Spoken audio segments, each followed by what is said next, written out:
I thought the worst thing that could happen tonight was ruining my best friend's party, but as Harper's dark, piercing eyes locked onto mine in the rearview mirror, a shiver running down my spine, I realized the night had just begun. Welcome back, everyone! If you love intense, romantic, and spicy WLW stories that keep you on the edge of your seat, make sure to hit that subscribe button, give this video a like, and leave a comment down below with your thoughts. Your support means everything. Now, let's get into the story. Part 1. The bass of the music was vibrating through the floorboards, matching the frantic, irregular beating of my heart. We were supposed to be celebrating. It was my best friend Chloe's 22nd birthday, and our senior year of college was finally wrapping up. Her apartment was packed with people, echoing with laughter, clinking glasses, and loud music. It should have been a perfect night. But something was terribly, fundamentally wrong with me. I leaned heavily against the hallway wall, pressing the side of my face against the cool plaster, trying to draw some relief from it. My skin felt like it was on fire. A deep, heavy flush had crept up my neck and settled into my cheeks, and my breath was coming in short, ragged gasps. The air in the apartment suddenly felt impossibly thick, suffocating me. Couldn't be happening. Not here. Not now. I had taken my suppressants faithfully. I always did. My cycle wasn't supposed to hit for another 3 weeks. But the unmistakable heavy ache pooling in my lower abdomen and the sudden overwhelming sensitivity of my skin told a completely different story. My heat was starting. Panic seized my chest, squeezing tight. A sudden heat was dangerous, unpredictable, and frankly deeply embarrassing. Already I could feel my natural scent, usually a subtle hint of vanilla and spun sugar, thickening, becoming heavier and sweeter, practically screaming my vulnerability to anyone paying attention. Emma! I jumped, my eyes snapping open to see Chloe pushing her way through a cluster of people. She was wearing a glittery silver dress, a plastic tiara crooked on her head, holding 2 bright pink drinks. Her smile faded the moment she saw my face. Whoa, are you okay? You look like you're going to pass out. Chloe shoved the drinks onto a nearby table and grabbed my shoulders. Her hands felt unnaturally cold against my burning skin. I need to go, I stammered, my voice trembling. Even talking felt like a monumental effort. Every nerve ending in my body was completely fried. Chloe, I think my heat is starting. Chloe's eyes went wide. What? No, that's not right. You aren't due until next month. You told me. I know, I whimpered, a wave of dizziness washing over me. I squeezed my eyes shut, clutching at her arms to stay upright. The suppressants must have failed. Or it's stress. I don't know, Chloe, but I need to get out of here right now before it gets worse. I need to get home. Okay, don't panic, Chloe said, instantly shifting into protective best friend mode, despite the slight slur in her words from the birthday margaritas. I'll drive you. Let me just find my keys.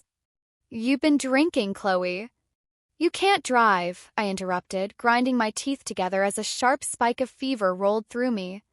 My legs felt like jelly. I'll order a car. An Uber. Absolutely not. You are not getting into a stranger's car looking like you're about to go into a full-blown frenzy, Chloe argued, her voice dropping to an anxious whisper. She looked around frantically, her eyes scanning the crowded living room. Suddenly, her face lit up with a mixture of relief and hesitation. Hold on. I know who can take you. Who? I asked, panting softly. Harper. My breath hitched in my throat. Harper. Chloe's older sister. Harper was 26, an alpha, and undeniably the most intimidatingly beautiful woman I had ever met. She had sharp, aristocratic features, piercing dark eyes that always seemed to see right through me, and a tall, athletic build that commanded attention the second she walked into a room. She was an architect, always dressed in tailored suits or impossibly chic, minimalist clothes. She was mature, serious, and usually completely uninterested in Chloe's chaotic college parties.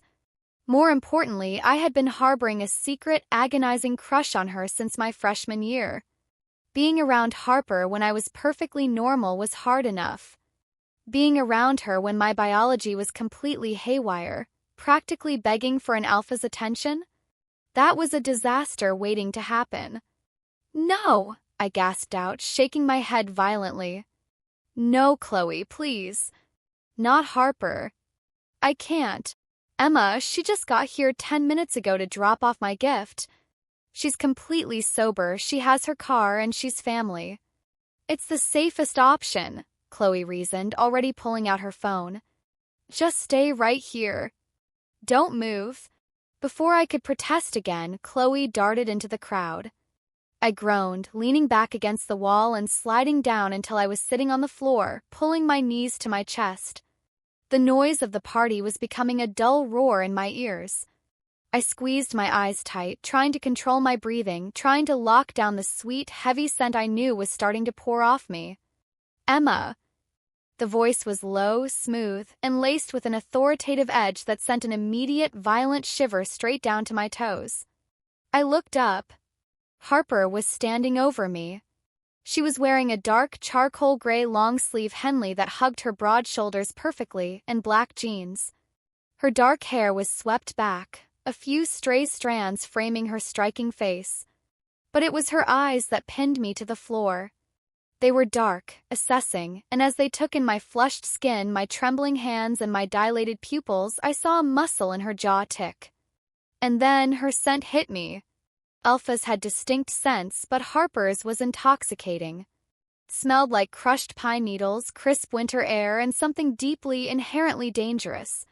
Right now, with my omega senses heightened to the absolute maximum, her scent washed over me like a tidal wave. It was so grounding, so strong that a tiny, embarrassing whimper escaped the back of my throat. Harper's eyes darkened instantly. "Chloe told me," Harper said softly, crouching down so she was at eye level with me. Her proximity made the air crackle with static electricity. "Can you stand?" I think so," I whispered, my voice sounding incredibly frail.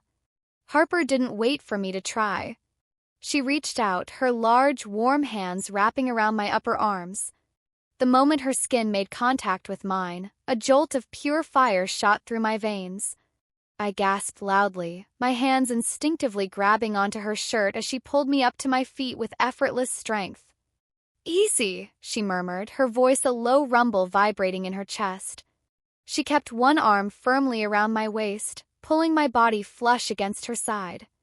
The heat radiating off her was incredible. "I've got you. Let's get you out of here." I couldn't speak. I could only nod, burying my face into the crook of her neck to hide from the curious stares of the partygoers as she navigated us through the apartment. I shouldn't have done it, but breathing in her pine and winter scent was the only thing keeping me from completely losing my mind to the fever. We made it out to the street. Cool night air felt amazing on my burning skin, but I still shivered violently, my body completely confused by its own temperature regulation. Without a word, Harper shrugged off the heavy, dark denim jacket she had been holding and draped it over my shoulders. It was completely enveloped in her scent. I pulled it tight around myself, closing my eyes as a deep sense of safety temporarily overrode the panic. She led me to a sleek, black SUV parked down the block. Opening the passenger door, she helped me climb inside. The leather seats were cool, and the interior was immaculate. Harper shut the door, cutting off the noise of the street, leaving me in total, heavy silence until she slid into the driver's seat. She started the engine, turning the air conditioning all the way up, angling the vents toward me. "Thank you," I breathed out, leaning my head against the cool glass of the window. "Don't thank me yet," Harper replied, putting the car into gear.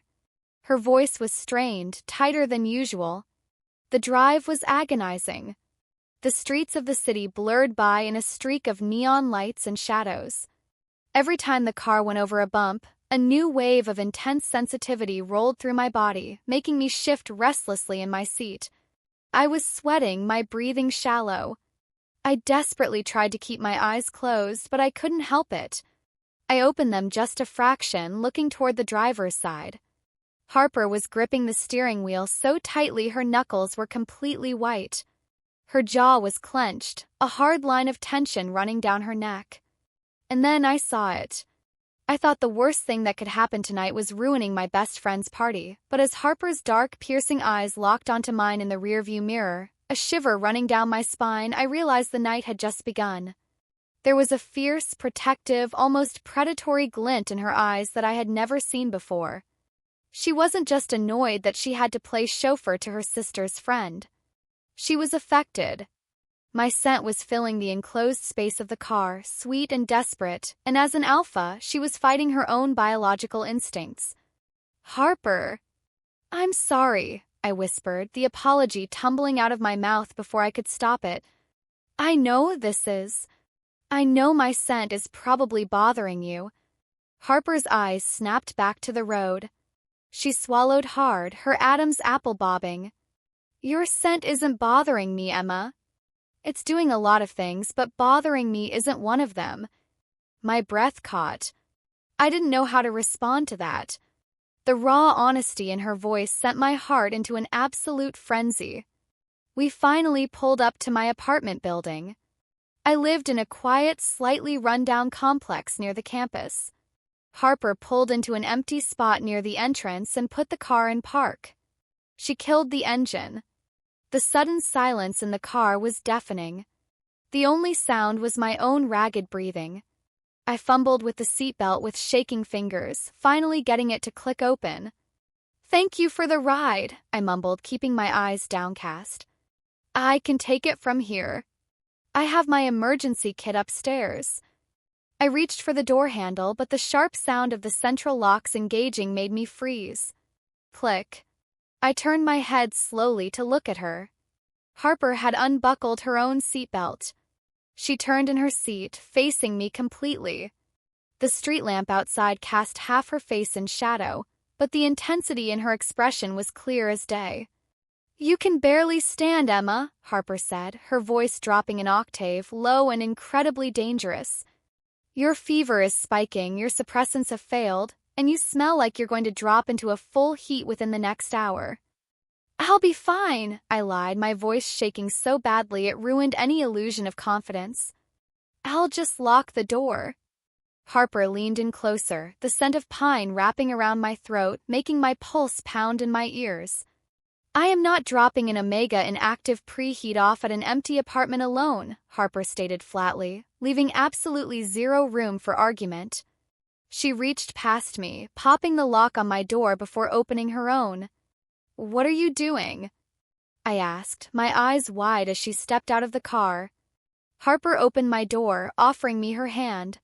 Her dark eyes were unreadable, but the alpha command in her posture was undeniable. "I'm staying." End of part 1. Part 2. I stared at Harper's outstretched hand, my brain struggling to process the words that had just left her mouth. "I'm staying." The street lamp above us flickered, casting long, shifting shadows across the sharp planes of her face. She wasn't asking for permission, she was stating a fact. It was a terrifying, thrilling display of alpha authority, and my traitorous biology responded with a desperate, fluttery ache in my chest. My trembling fingers reached out, hovering for a fraction of a second before slipping into her palm. Her grip was immediately firm, warm, and uncompromising. As she pulled me out of the passenger seat, my legs buckled underneath me. The fever had worsened in the short car ride, turning my muscles to absolute liquid. I pitched forward, expecting to hit the harsh concrete of the parking lot, but I never made it that far. Harper caught me effortlessly. Her arms banded around my waist, pulling my back flush against her front. The sudden full-body contact drew a sharp, involuntary gasp from my lips. She felt like a solid wall of muscle and heat, and the scent of crushed pine needles and crisp winter air enveloped me completely, momentarily drowning out my panic. "I've got you, Emma." "I'm right here," Harper murmured, her lips brushing far too close to the sensitive shell of my ear. The low vibration of her voice sent a cascading shiver down my spine that had nothing to do with the cool night air. "I can walk," I lied weakly, trying to find my footing. My sneakers scraped uselessly against the pavement. Clearly, Harper replied dryly, though there was no malice in her tone, only a deep, simmering concern. Put your arm around my neck. Lean your weight on me. Which apartment is yours? Third floor. Number 3B, I managed to whisper, too exhausted to fight her anymore. I looped my arm around her neck, burying my face into the crook of her shoulder. The journey from the parking lot to my apartment door felt like an absolute eternity. My complex didn't have an elevator, which meant navigating 3 flights of narrow, dimly lit stairs. With every step we took, my body felt heavier, the pooling heat in my lower abdomen growing more intense and demanding. I was practically panting by the time we reached the second landing, sweat beading on my forehead and slicking the back of my neck. Through it all, Harper was a silent, immovable anchor. She took the majority of my weight without a single complaint, her breathing remaining perfectly even. Yet, I could feel the microscopic tightening of her muscles beneath her dark Henley shirt every time I whimpered or shifted against her. The air in the stairwell was growing thick with my sweet, heavy scent, vanilla and spun sugar turning into something much darker and more intoxicating. I knew it was affecting her. I knew it was taking every ounce of her immense willpower to ignore the biological imperative screaming at her to claim the vulnerable Omega in her arms. "Keys," Harper prompted quietly as we finally reached my door. I fumbled blindly in my small purse, my coordination completely shot. After what felt like hours, my fingers brushed against cold metal. I pulled the keys out, dropping them twice before Harper sighed softly, her hand covering mine. "Let me." Her fingers brushed against mine, sending sparks of electricity dancing across my skin. She took the keys, sliding one smoothly into the lock. The deadbolt clicked open, echoing loudly in the silent hallway. Harper pushed the door open and guided me inside, kicking the door shut behind us with her heel. Click. The sound of the lock sliding back into place sent a shockwave of realization crashing over me. I was locked in my apartment. Alone. With Harper. With the woman I had been secretly, desperately in love with for 3 years, while my body was rapidly descending into a heat cycle. It was a recipe for absolute disaster. My apartment was small, practically a shoebox, but it was usually neat. Tonight, however, it felt incredibly confining. The air conditioning hadn't been on all day, making the space feel stuffy and warm, exacerbating the fever raging under my skin. Harper didn't hesitate. She guided me straight to the small, gray velvet sofa in the center of the living room and gently lowered me onto it. As soon as she pulled away, the loss of her body heat left me shivering violently, a pathetic whine escaping my throat before I could clamp my mouth shut. Harper froze. She looked down at me, her dark eyes flashing with something wild and untamed before she forcefully blinked it away. She took a step back, putting distance between us. It was a conscious effort, a physical barrier she was erecting to keep herself in check. "Where is your emergency kit?" she asked, her voice sounding incredibly tight, as if she was forcing the words out through clenched teeth. "Bathroom," I pointed with a shaky finger. "Under the sink." "Small white box." Harper nodded once, turning on her heel and disappearing down the short hallway. Left alone in the living room, I curled my knees to my chest, wrapping my arms tightly around my legs. My mind was racing, a chaotic whirlwind of panic, desire, and confusion. This wasn't supposed to happen. My suppressants were top of the line. I had never had a breakthrough heat before. And out of all the people in the world to be stuck with, it had to be Harper. She walked back into the room a moment later, holding the white plastic box in one hand and a glass of water in the other. She set the water down on the coffee table and opened the kit, pulling out a blister pack of emergency blockers. They were incredibly strong, designed specifically for unexpected spikes like this. They came with terrible side effects, nausea, migraines, exhaustion, but I didn't care. I just needed this to stop. "Take 2, Harper instructed, popping the pills out of the foil and handing them to me. Our fingers brushed again. I snatched the pills from her hand, throwing them to the back of my throat and grabbing the glass of water. I gulped it down eagerly, some of the cool liquid spilling down my chin and onto my chest. I wiped it away frantically with the back of my hand, my breathing still ragged. "Okay," I gasped, leaning back against the sofa cushions, squeezing my eyes shut. "Okay. They should kick in soon. Usually takes about 20 minutes. Harper remained standing over me. The silence stretched between us, thick and heavy with unspoken tension. I could feel her gaze on me, a physical weight against my flushed skin. I opened my eyes, looking up at her through my lashes. She looked absolutely tortured. Her jaw was locked, the muscles leaping underneath her skin. Her hands were balled into fists at her sides, her knuckles stark white against her tan skin. The crisp, clean scent of pine had darkened, taking on a heavier, earthier note, the distinct scent of an alpha on the edge. "Harper," I whispered, my voice sounding incredibly small in the quiet apartment. You can go now. I took the pills. I'll be fine. I promise." It was a lie, and we both knew it. The emergency pills were a gamble, and right now my body felt like a runaway train heading straight for a cliff. But I couldn't bear to see her look at me like this, like I was a burden, a complication, a biological trap she was desperately trying to avoid stepping into. "I told you I'm staying, Emma," Harper replied, her voice dropping to a dangerous rumble that vibrated right through my bones. "And I don't break my word." "But my scent," I protested, my eyes filling with frustrated tears. "It's bothering you. You're tense. You're angry." "I am not angry," Harper countered sharply, closing the distance between us in one long stride. She dropped to her knees in front of the sofa, bringing herself down to my level. The sudden proximity made my heart slam against my ribs like a caged bird. She reached out, her hand hesitating for a second before her long, cool fingers brushed a stray lock of sweaty hair away from my forehead. Touch was agonizingly gentle, entirely at odds with the fierce, predatory intensity in her eyes.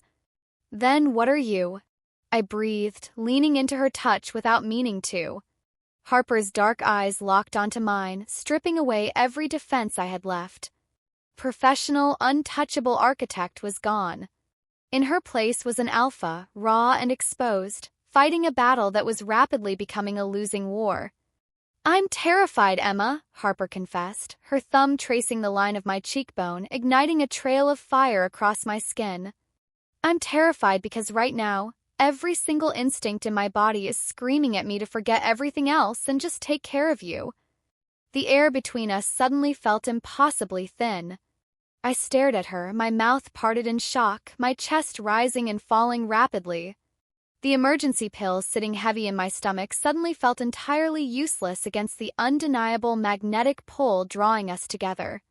Before I could form a single word in response, a sudden blinding cramp tore through my lower abdomen. It was a sharp, agonizing reminder that the heat was not retreating, it was escalating. I let out a sharp cry, my body folding forward instinctively in pain. The glass of water on the coffee table rattled as I knocked into it. "Emma!" Harper's hands were on me instantly, strong and grounding. She pulled me forward, off the edge of the sofa, right into her chest. I collapsed against her, burying my face in the curve of her neck, my fingers gripping the fabric of her shirt like a lifeline as another wave of searing heat crashed over me. The scent of pine and winter air filled my lungs, overwhelming and intoxicating. My conscious mind was fading, being rapidly replaced by pure, desperate instinct. I didn't want the pills to work anymore. I wanted the pain to stop, and my biology knew exactly how to make that happen. I tilted my head, my lips brushing against the erratic pulse jumping at the base of Harper's throat. Harper groaned, a deep, guttural sound that tore through the silence of the room. Her arms tightened around me, crushing me against her as her control finally, irreparably began to fracture. End of Part 2. Part 3. The sound of Harper's deep, guttural groan vibrated against my lips, sending a shockwave of electricity straight to my core. For 3 years, I had dreamed about being this close to her. I had imagined what it would feel like to have her strong arms wrapped around me, what her skin would feel like against mine, what her scent would be like when it wasn't masked by distance and polite conversation. But imagination completely paled in comparison to reality. I clung to her, my fingers digging desperately into the thick fabric of her Henley shirt. The searing cramp in my lower abdomen slowly morphed into a heavy, throbbing ache that radiated down my thighs. My body was practically humming, every single nerve ending screaming out for friction, for relief, for her. I pressed my face deeper into the curve of her neck, inhaling a massive, shuddering breath of her scent. Crushed pine and winter air was darker now, laced with a heavy, intoxicating musk that made my head spin. "Emma," Harper gasped out, her voice fractured and rough. Her large hands slid from my waist up to my shoulder blades, gripping me tightly. I could feel the violent tremor running through her entire body. She was fighting a colossal, agonizing battle against her own biology. Instinct, raw and unfiltered, took over my mind. My rational thoughts were drowning in a sea of fever and pheromones. I didn't care about the consequences. I didn't care that she was my best friend's sister. I only cared that she was an alpha, my alpha in this hazy, heat-addled state, and she was right here holding me. I parted my lips, my hot breath fanning against her racing pulse.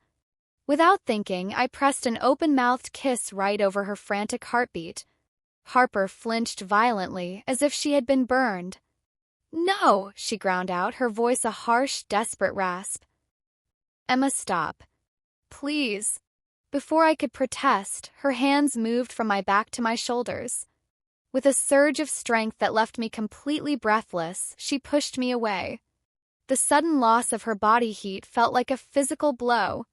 I whimpered, instantly reaching back out for her, but she caught my wrists in her hands, holding them firmly but gently away from her body. "Look at me," Harper commanded. Her chest was heaving, her dark eyes completely dilated, leaving only a thin rim of brown visible. The predatory intensity in her gaze was terrifyingly beautiful, but her jaw was locked in a display of iron-clad restraint. "Emma, look at me." I blinked slowly, struggling to focus through the thick fog clouding my brain. "Harper, it hurts. Please. The pills aren't working." "They haven't had time to work yet," Harper reasoned, though her voice shook. She was breathing through her mouth, trying desperately not to inhale the suffocatingly sweet scent of vanilla and spun sugar that I knew was pouring off me in waves. "You have to give them a minute. I can't. I cannot cross this line with you. Not like this." "But I want you," I pleaded, tears finally spilling over my lashes, hot and fast down my flushed cheeks. It was the truth. It had been the truth for years, but admitting it now, stripped bare by the vulnerability of my heat, felt like a devastating confession. "I've always wanted you." Harper froze, my words striking her like a physical blow. A myriad of emotions flashed across her face, shock, disbelief, and a sudden fierce flash of possessiveness that made my heart stutter in my chest. "Don't," Harper whispered, her voice cracking. She closed her eyes, bowing her head as she struggled for control. "Don't say things like that right now, Emma. You're out of your mind with fever. You're in preheat. You don't know what you're saying." "I do," I argued, a sudden flare of frustration cutting through the haze. I tried to pull my wrists free, but her grip, though gentle, was immovable. "I've liked you since Chloe introduced us. Since freshman year. I'm not just saying it because of the heat, Harper. I swear." Harper's eyes snapped open. The intensity in them was scorching. For a terrifying, breathless second, I thought she was going to give in. I saw the hesitation, the agonizing internal debate tearing her apart. Her gaze dropped to my lips, lingering there for a fraction of a second that felt like an absolute eternity. But then, the professional, disciplined woman I knew slammed her mental walls back up.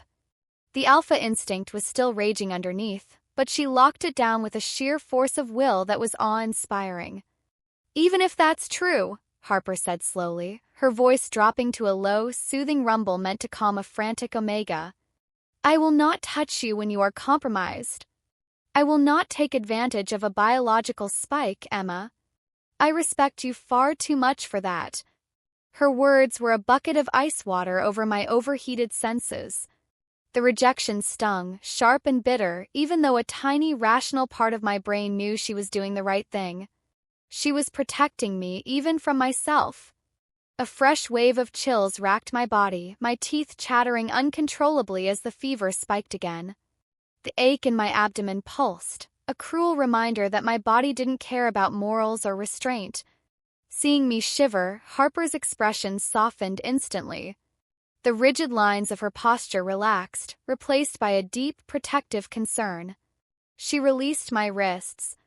"You're exhausted and you're burning up," Harper murmured, her tone shifting into something incredibly gentle. "Where is your bedroom?" Down the hall." "Last door on the left," I stammered, curling my arms around my waist in a futile attempt to soothe the ache. Without another word, Harper stood up. Before I could even process her movement, she leaned down, sliding one arm under my knees and the other around my back. With effortless grace, she lifted me entirely off the sofa. I gasped, instinctively wrapping my arms around her neck and burying my face back into her shoulder. I couldn't help it. She was so solid, so warm, and her scent was the only thing keeping the panic at bay. Harper carried me down the short, narrow hallway of my apartment.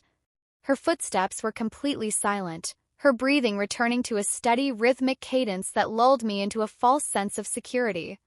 She nudged my bedroom door open with her shoulder. My room was small, dominated by a queen-sized bed covered in a soft lilac duvet. The moonlight filtered through the sheer curtains, casting a silvery glow over the space. Harper walked over to the bed and gently deposited me onto the mattress. The moment she let go, I whined, reaching for her. "Don't leave."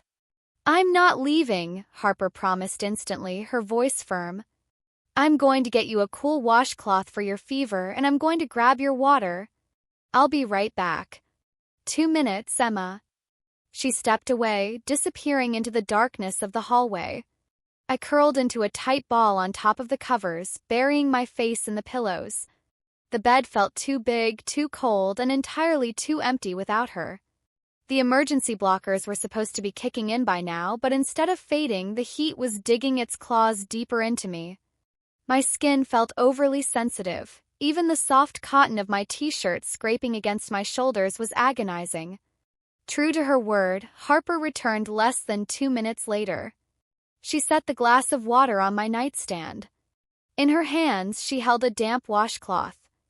"Sit up for a second," she instructed softly. I managed to push myself up onto my elbows. Harper sat on the very edge of the mattress, keeping a safe distance between us. She folded the washcloth and gently pressed it against my burning forehead. Cold temperature was a shocking, brilliant relief. I let out a long, shuddering breath, my eyes fluttering shut. "Better?" she asked, her thumb briefly brushing against my temple as she adjusted the cloth. "A little," I mumbled. "But the ache, it won't stop, Harper." "The pills aren't doing anything." Harper was silent for a long moment. I opened my eyes to look at her.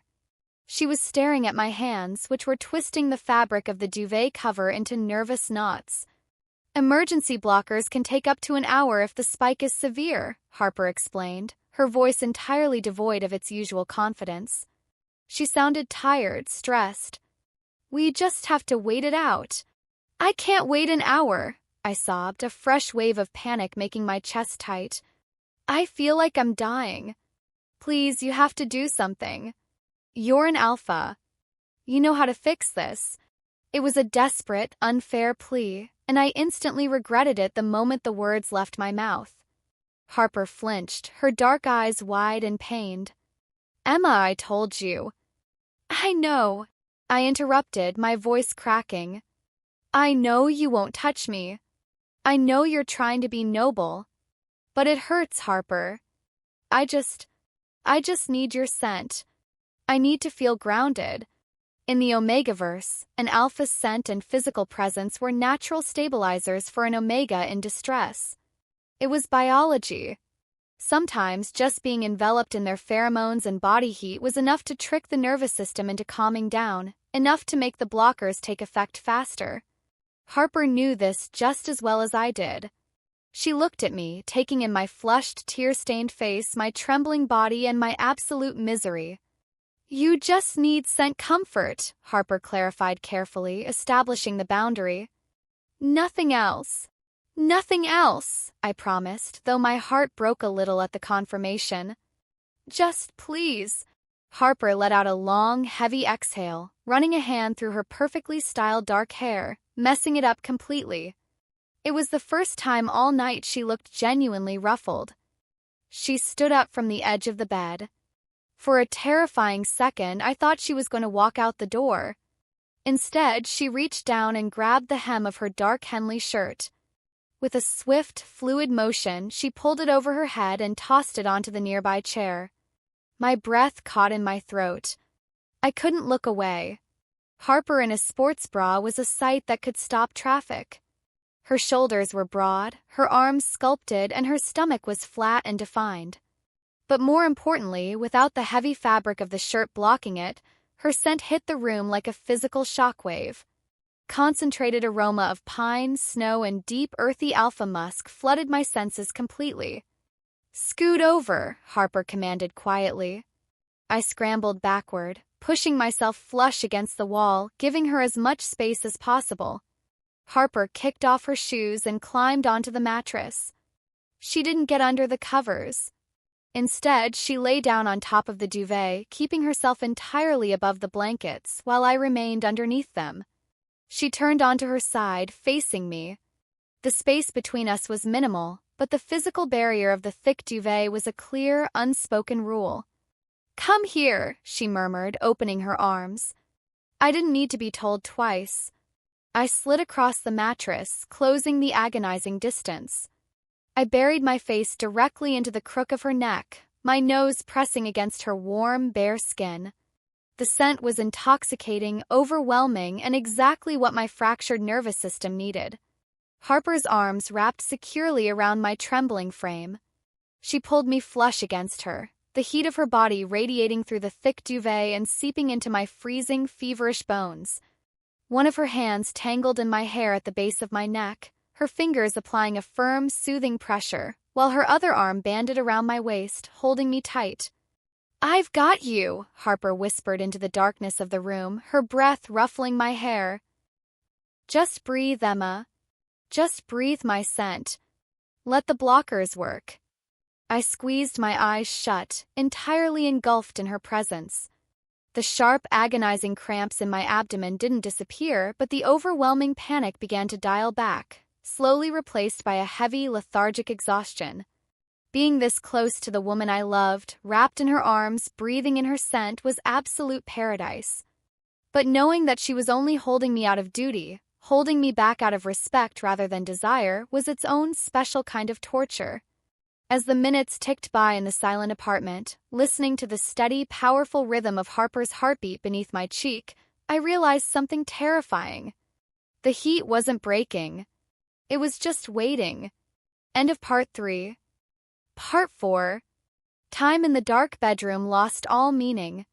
It could have been 20 minutes. It could have been 3 hours. My entire universe had shrunk down to the four corners of my mattress and the incredibly solid, impossibly warm woman holding me together. The silence of my apartment was profound, broken only by the synchronized sound of our breathing and the faint, rhythmic ticking of the wall clock in the hallway. I lay completely motionless, cocooned under the thick lilac duvet, my face still buried in the curve of Harper's neck. Her skin was a mesmerizing contrast of smooth warmth and taut, coiled muscle. I focused on her scent, the crushed pine needles, the crisp, biting winter air, and the deep, rumbling earthiness of her alpha musk. It was a heavy blanket over my frayed nerves, forcefully keeping the worst of the panic at bay. For a little while, I thought the emergency blockers were finally doing their job. The agonizing, sharp cramps in my lower abdomen had dulled into a heavy, lethargic ache. The terrifying spikes of fever had leveled out, leaving me shivering but functional. I was floating in a hazy, scent-drunk twilight, exhausted but safe.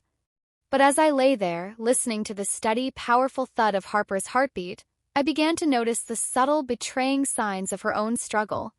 She was entirely too still. It wasn't the relaxed, comfortable stillness of someone resting. It was the rigid, agonizing stillness of a predator locked in a cage of its own making. Her breathing, though steady, was shallow, as if she were terrified that inhaling too deeply would cause her to lose whatever fragile grip she still had on her control. The hand tangled in the hair at the nape of my neck was completely motionless, her fingers curled tight against my scalp, practically vibrating with pent-up tension. And her scent. It was changing again. Clean, crisp notes of winter air were being entirely swallowed up by the heavy, aggressive musk. It was intoxicating, making my head spin and my pulse race, but it was also a warning sign. The alpha underneath the polished architect was clawing at the surface, desperate to claim, to protect, to soothe the omega in her arms. "Harper," I whispered, my voice sounding raspy and weak in the quiet room. The hand in my hair twitched. "I'm here, Emma." "Try to sleep." "I can't," I murmured, shifting slightly. The movement caused the soft fabric of the duvet to scrape against my oversensitive skin, drawing a sharp, involuntary hiss through my teeth. Instantly, Harper's grip tightened. Her other arm, banded securely around my waist, pulled me a fraction of an inch closer, completely eliminating whatever microscopic space existed between us. "Don't move," she ordered, her voice a low, gravelly rasp that sent a cascade of fire straight to my core. "Just stay still. The blockers need more time." "They're not working, Harper," I confessed, the terrifying reality finally settling heavily over me. I squeezed my eyes shut, fighting back a fresh wave of tears. "The edge is gone, but the heat, it's just sitting there. It's waiting. I can feel it." Harper didn't answer immediately. I felt her swallow hard, the movement of her throat brushing against my nose. "We just have to ride it out," she finally said, though she sounded entirely unconvinced. "Chloe will be checking her phone eventually. When the party dies down, I'll call her. We'll get you to a clinic." The thought of leaving this bed, of leaving her arms and going out into the glaring, sterile lights of a medical clinic, made my stomach violently churn. "I don't want a clinic," I whimpered, a pathetic sound that I instantly hated. I sounded weak, needy, entirely at the mercy of my biology. "I just want you. Emma." "Stop." It was a command, laced with a heavy dose of alpha authority, but there was a desperate, pleading undercurrent to it that made my heart shatter. I pulled my face away from her neck, pushing myself back just enough to look at her in the dim, silvery light filtering through the window. Harper looked absolutely devastated. Her dark eyes were wide and endlessly deep, swimming in a sea of conflict. A thin sheen of sweat coated her forehead, catching the moonlight. The sharp, aristocratic lines of her face were pulled tight with stress, her jaw locked so hard I feared her teeth might crack. "Why are you fighting this so hard?" I asked, the words tumbling out of my mouth before my rational brain could catch them. "You're an alpha. You know what I need. You know it would help." "Because you are 22 years old, Emma," Harper snapped back, though she kept her voice low. The raw emotion in her tone was startling. "Because you are my little sister's best friend. Because you are vulnerable and your biology is hijacking your brain, and if I touch you right now, you will regret it tomorrow." "I wouldn't," I argued, my voice trembling with indignation. The fever was making my emotions entirely volatile, swinging wildly from exhaustion to furious frustration.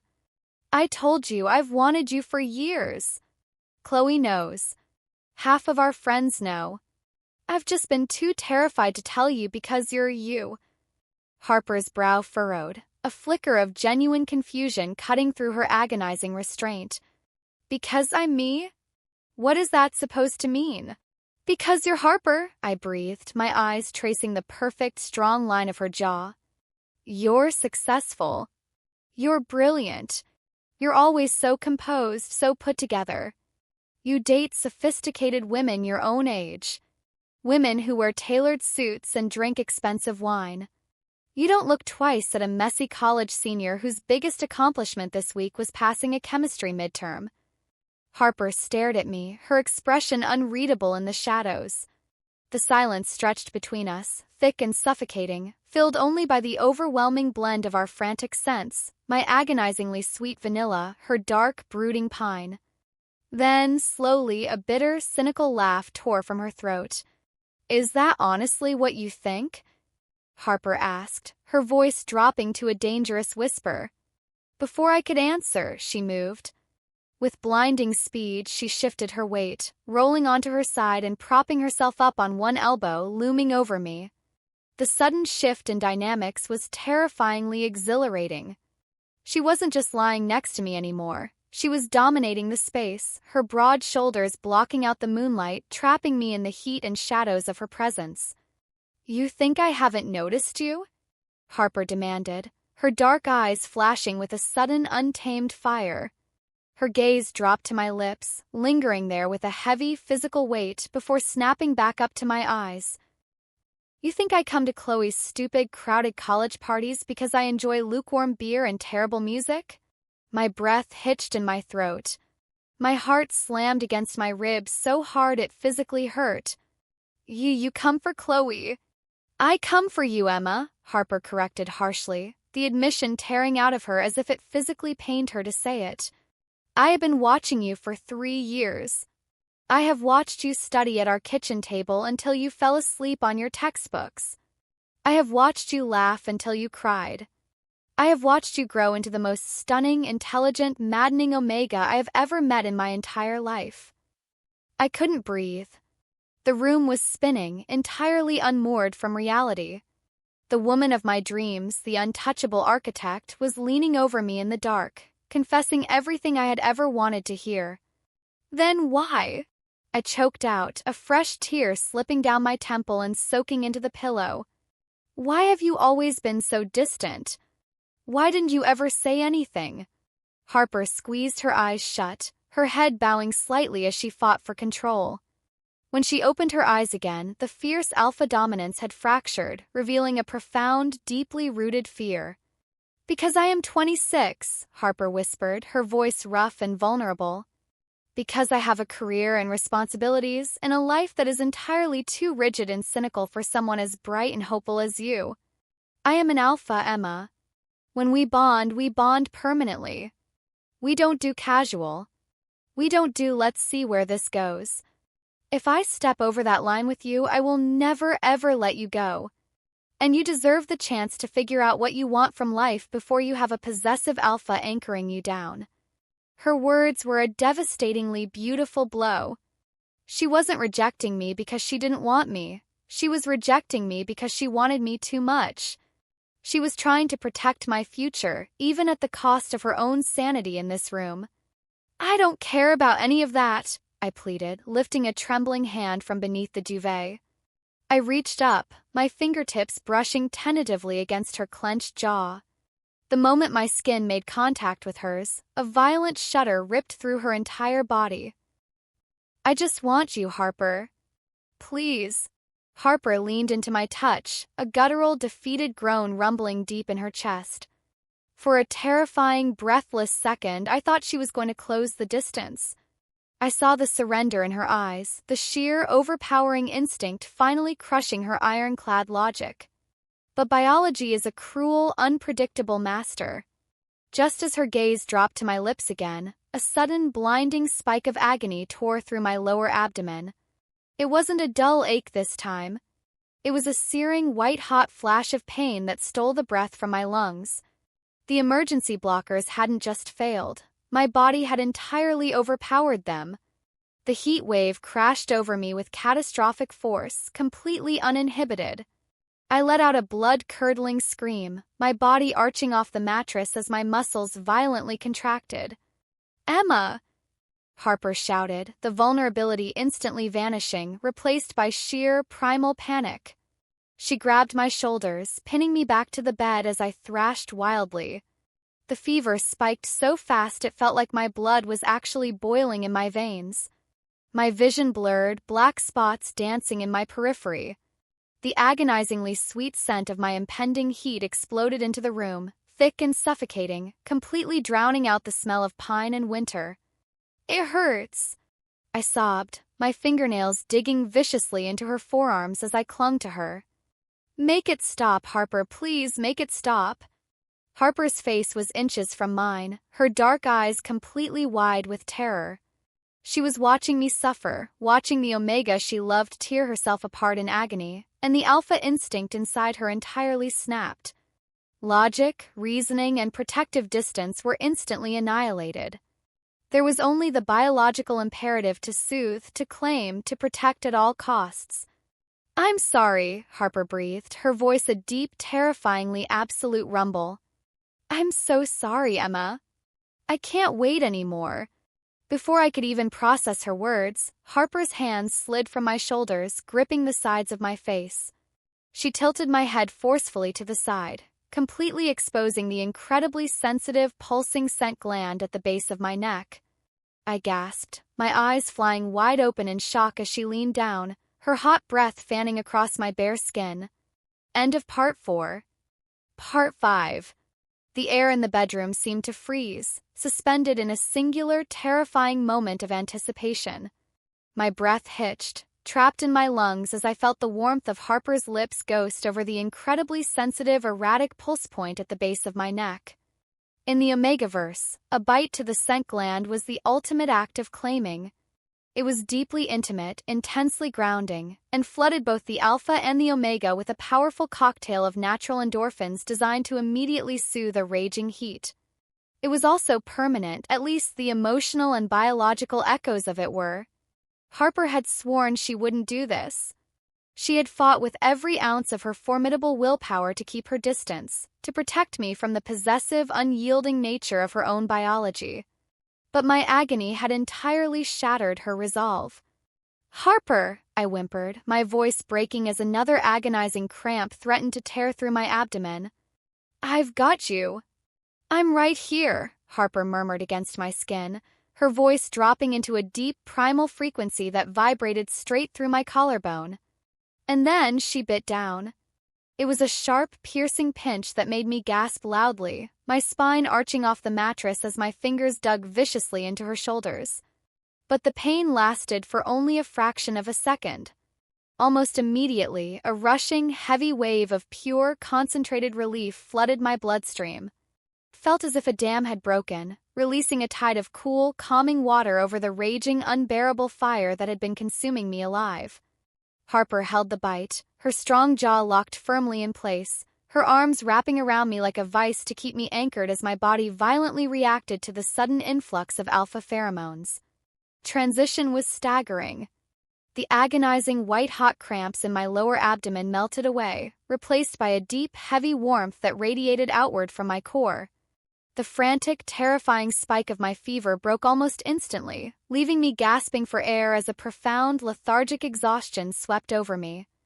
Through it all, the scent of crushed pine and winter air completely enveloped me, so thick and potent that I could practically taste it.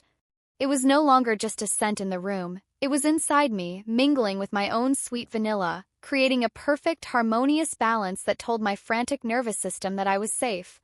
I was claimed. I was protected. Slowly, gently, Harper released her grip on my neck. She let out a long, shuddering exhale, burying her face into the curve of my shoulder as she gathered me completely into her arms. A deep, resonant rumble vibrated in her chest, an instinctual alpha purr meant to soothe and reassure a distressed mate. I was completely boneless, my muscles turning to absolute liquid. The devastating exhaustion of the heat spike, combined with the powerful endorphin rush of the bite, made it physically impossible to keep my eyes open. "You're okay," Harper whispered, her voice rough and entirely stripped of its usual composed polish. She pressed a tender, lingering kiss to the fading mark on my neck, her lips brushing against the unbroken skin right next to it. "You're safe, Emma. It's over. Just sleep." I didn't have the strength to reply. I simply melted into her chest, burying my face against her collarbone, letting the steady, powerful rhythm of her heartbeat lull me into the deepest, heaviest sleep I had ever experienced in my life. When I finally drifted back to consciousness, the world felt entirely different. The first thing I registered was the light. It wasn't the dim, silvery glow of the moon anymore. Bright golden morning sunlight was streaming through the sheer curtains of my bedroom window, casting warm, rectangular shapes across the hardwood floor. The second thing I registered was the complete absence of pain. I lay perfectly still for a moment, mentally scanning my body. The agonizing cramps were completely gone. The heavy, suffocating fever had broken, leaving my skin cool to the touch. The frantic, unbearable sensitivity that had turned every brush of fabric into torture had vanished. I felt incredibly sore, as if I had just run a marathon, but the crushing weight of the heat was entirely subdued. The emergency blockers, aided by the massive biological reset of Harper's bite, had finally done their job. I was safe. I let out a long, slow breath, finally opening my eyes. I was still cocooned under the lilac duvet, but I wasn't alone. Harper was lying right beside me, completely still. She was awake. Her dark eyes were fixed on the ceiling, her expression completely unreadable in the morning light. She was lying on her back, her arms resting at her sides. The dark Henley shirt she had discarded in the middle of the night was back on, the heavy fabric instantly creating a physical and emotional barrier between us that hadn't been there hours before. The deep, rumbling purr was gone. The overwhelming, intoxicating scent of pine and winter air had dialed back significantly, retreating behind the polished, controlled facade of the successful architect. A sudden, cold knot of dread formed in the pit of my stomach. I shifted slightly, propping myself up on one elbow. The movement caused a dull, throbbing ache at the base of my neck. Instinctively, I reached up, my fingertips brushing against the tender, bruised skin. Harper's eyes snapped to my movement. She turned her head on the pillow, looking at me. The silence in the room was deafening. It wasn't the comfortable, safe silence of the night before. It was a heavy, fraught silence, thick with unspoken words and the terrifying realization of what had actually happened in the dark. "How do you feel?" Harper asked. Her voice was quiet, steady, and entirely devoid of the raw, desperate emotion that had shattered me a few hours ago. I'm okay," I managed to whisper, my voice raspy from sleep and the lingering dehydration of the fever. "The pain is gone. The heat feels like it's completely blocked." "Good," Harper nodded once, a brief, jerky motion. "The blockers will keep you stable for the next month, as long as you don't miss another dose. You need to hydrate and you should probably eat something. Your blood sugar is likely crashed." She sounded like a doctor giving a diagnosis. She sounded like Chloe's older sister giving advice. She didn't sound like the woman who had held me against her chest, confessed her feelings, and bitten my scent gland to pull me back from the brink of agony. "Harper," I started, my heart beginning to hammer against my ribs. "About last night?" "We don't need to talk about it," Harper interrupted smoothly, though I saw a muscle jump in her jaw. She sat up abruptly, swinging her legs over the side of the bed and putting her back to me. "It was an emergency situation. Your body was rejecting the suppressants and you were in immense pain. I did what was biologically necessary to stabilize an omega in distress. That's all." The words felt like a physical slap across the face. Biologically necessary. An omega in distress. That's all. I stared at her broad back, completely stunned. "That's all? Harper, you told me you've been watching me for 3 years. You told me you wanted me." Harper froze, her hands gripping the edge of the mattress so tightly her knuckles turned white. For a long, agonizing moment, she didn't speak. She just sat there, breathing heavily, entirely closed off from me. "I said a lot of things last night, Emma," Harper finally replied, her tone perfectly flat. She stood up, not turning around to face me. We were both compromised by the pheromones in a confined space. It happens. You were vulnerable, and I crossed a boundary I promised myself I would never cross. I took advantage of a spike, and I apologize. You didn't take advantage of anything," I argued, pushing the duvet off and scrambling to my knees on the mattress. Frustration and hurt welled up in my chest, hot and fast. I asked you to. I begged you to. I meant every word I said, Harper. You were out of your mind with fever. Harper snapped, finally spinning around to face me. Professional mask slipped for just a second, revealing the absolute turmoil underneath. Her dark eyes were blazing with a mixture of guilt, fear, and that same undeniable possessiveness that terrified her so much. You didn't have the capacity to consent to a bond, temporary or otherwise. And I knew that, and I did it anyway. So what? I challenged, refusing to back down. So you're just going to pretend it didn't mean anything? You're going to put your perfectly tailored suit back on and go back to ignoring me at family dinners? I am going to do what is best for you, Emma. Harper countered, her voice raising in volume, echoing off the walls of my small bedroom. You are 22. You have your entire life ahead of you. The last thing you need is an accidental trauma bond with a cynical alpha who is terrified of ruining your life. Before I could formulate a response to that devastatingly honest confession, a sharp, piercing sound shattered the tension in the room. My cell phone, buried somewhere in my purse in the living room, began to ring loudly.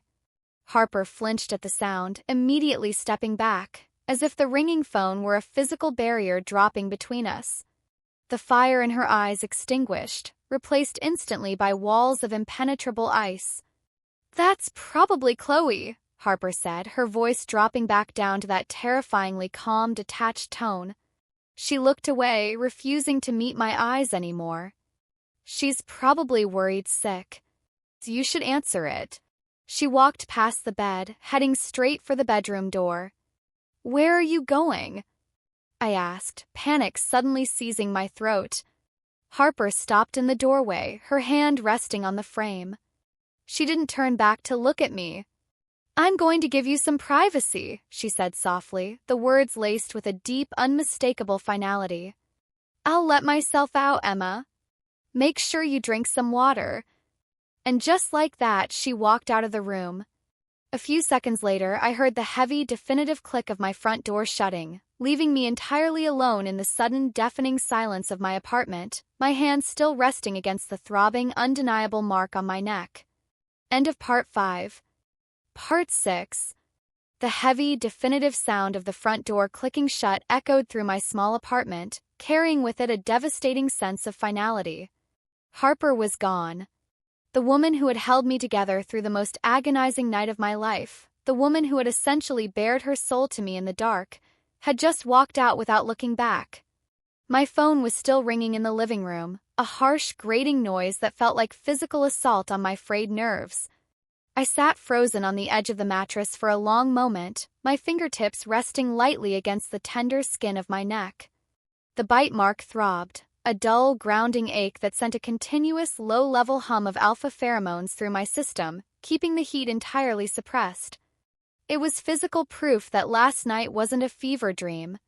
Harper had claimed me, even if it was just a temporary measure to save me from the pain.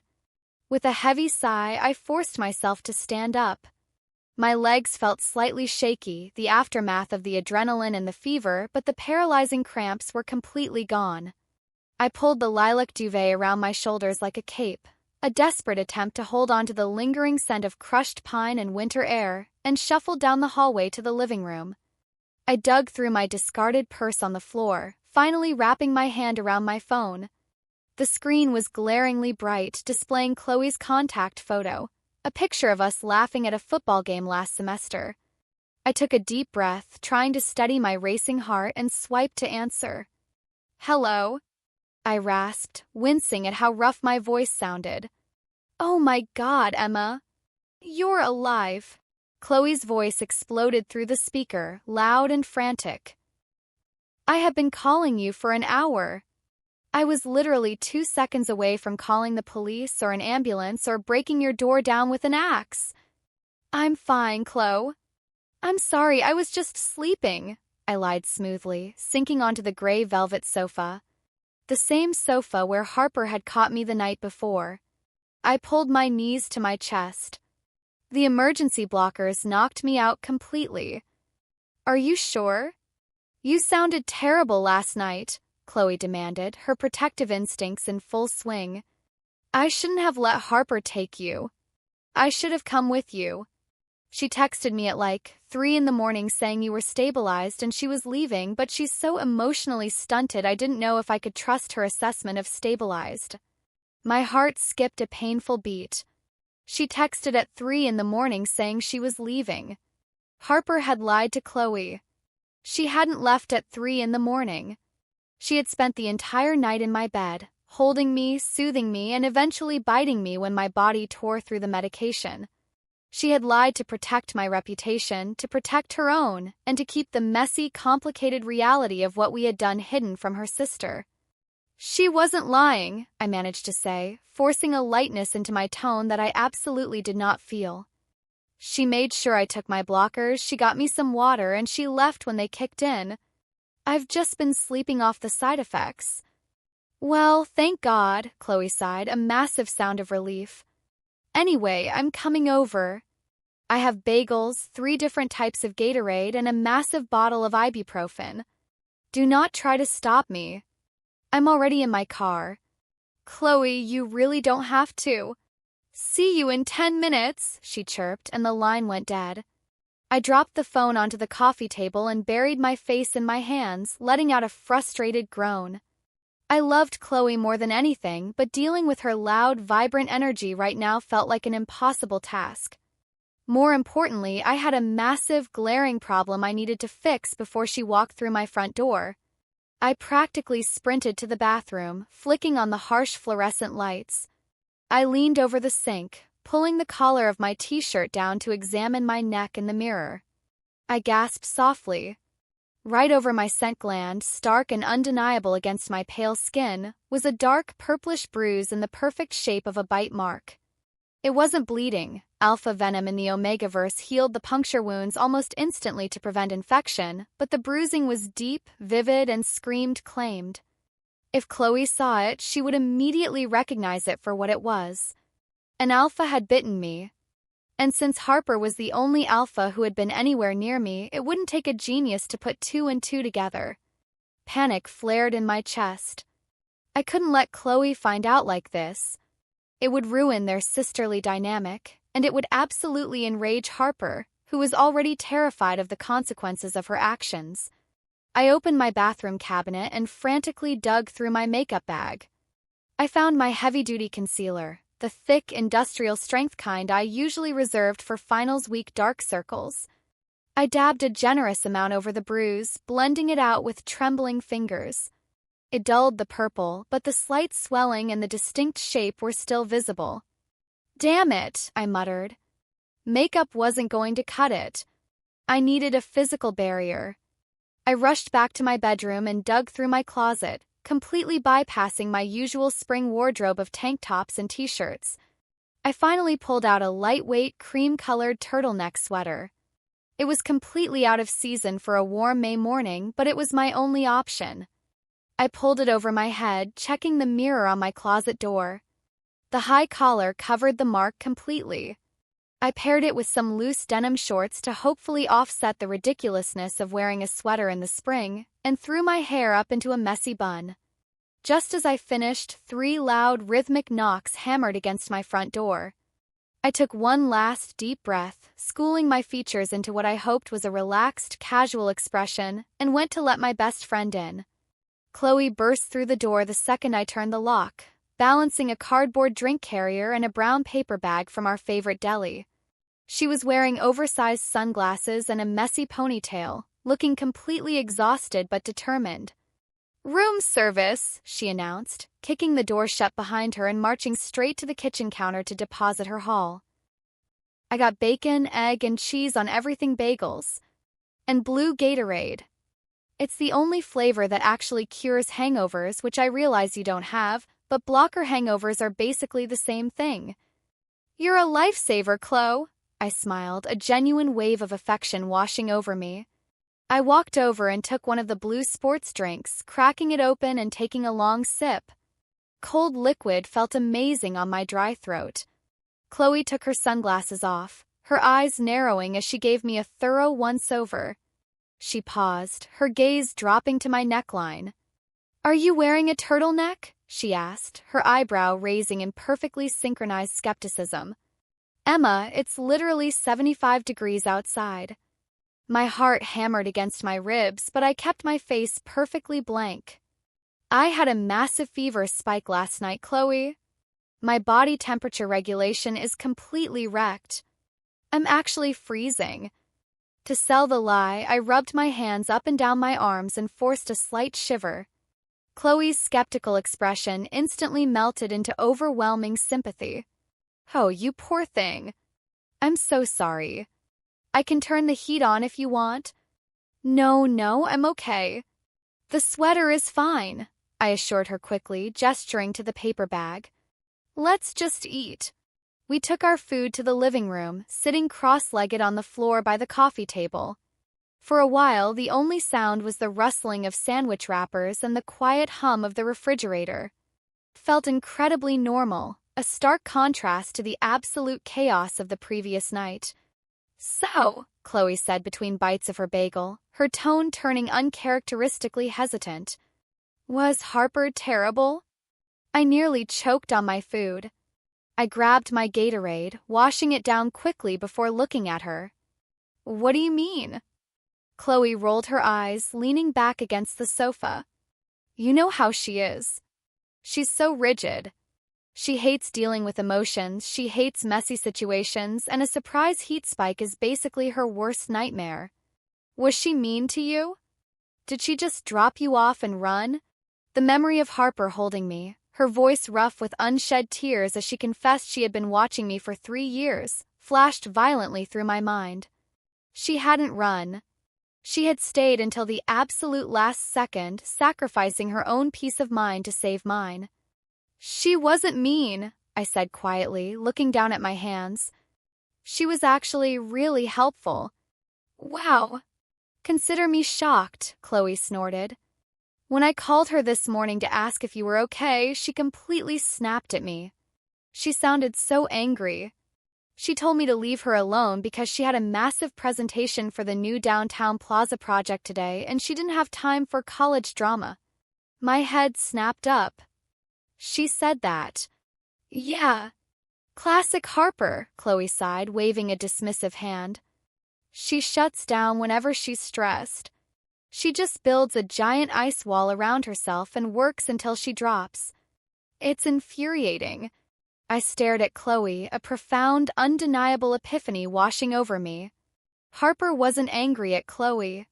Harper was terrified. She was terrified of what she had done, terrified of her own lack of control, and terrified of how deeply she felt for me. She had retreated into the only safe place she knew, her corporate, highly structured life. She was trying to convince herself that last night was just a biological anomaly, a mistake that could be buried under blueprints and architectural meetings. She was trying to run away from us. A sudden, fierce spark of anger ignited in my chest. No, I wasn't going to let her do that. I wasn't some fragile, confused college student who didn't know her own mind. I had been in love with Harper for 3 years. I knew exactly what I wanted. I wanted the woman who had carried me up 3 flights of stairs, the woman who had shed her professional armor to hold me in the dark, the alpha who had claimed me when I needed her most. And I wasn't going to let her hide behind her tailored suits and her age gap excuses anymore. "What time is her presentation?" I asked, my voice suddenly sharp and clear. Chloe blinked, taken aback by my sudden shift in tone. I think she said noon." "Why?" I looked at the clock on the microwave in the kitchen. It was 10:15 a.m. "Chloe," I said, putting my half-eaten bagel back down on the wrapper. "I love you, but you need to leave. Right now." Chloe's eyes went wide. "What? Why? Are you feeling sick again? Is the heat coming back?" "No, I feel fine," I assured her, standing up and dusting the crumbs off my shorts. "But I have somewhere I need to be." "Emma, you just had a massive biological event," Chloe argued, scrambling to her feet. "You are not leaving this apartment. Where could you possibly need to go right now? I walked over to the front door, pulling it open and fixing my best friend with a look of absolute, unyielding determination. I reached up, lightly tapping the collar of my turtleneck. I need to go talk to your sister. End of part 6. Part 7. The Uber ride to downtown felt like it took both 5 seconds and an absolute eternity. I sat in the back seat, my hands trembling as they rested in my lap, twisting the fabric of my denim shorts. The city blurred past the window, the familiar college bars and cheap coffee shops rapidly giving way to towering skyscrapers of glass and steel. I was completely out of my element, and my nervous system knew it. Despite the emergency blockers and the grounding, heavy ache of the bite mark hidden beneath my cream-colored turtleneck, my heart was hammering a frantic, terrifying rhythm against my ribs. Harper's world was up here. The financial district. A place of high-stakes presentations, tailored designer suits, and a ruthless, polished perfection that I had always assumed I could never fit into.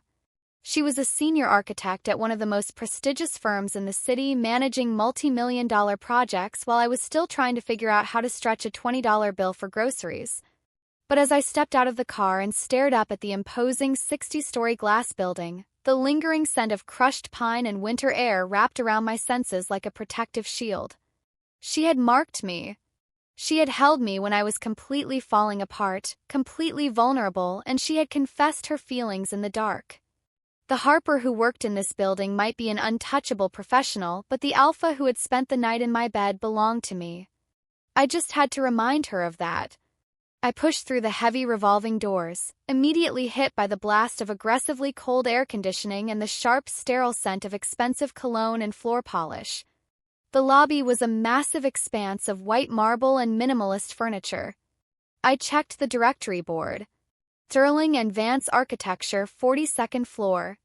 The elevator ride made my stomach drop, my ears popping as it shot upward at breakneck speed. When the silver doors slid open, I stepped out into a reception area that looked like it belonged in a magazine. It was sleek, modern, and entirely intimidating. The receptionist, a stunning beta woman with an immaculate blonde bob, looked up from her dual-monitor setup. Her eyes flicked over my messy bun, my entirely out-of-season turtleneck, and my denim shorts, her perfectly manicured eyebrows raising just a fraction of an inch. "Can I help you?" she asked, her tone polite but laced with a clear, dismissive superiority.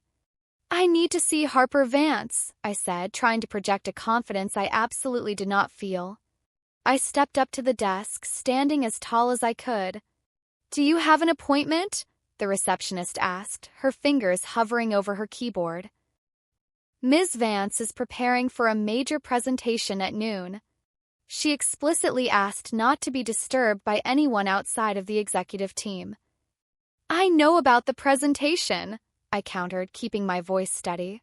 "But this is a family emergency. She's my sister's emergency contact." It was a flimsy lie, twisting my connection to Chloe, but I desperately needed it to work.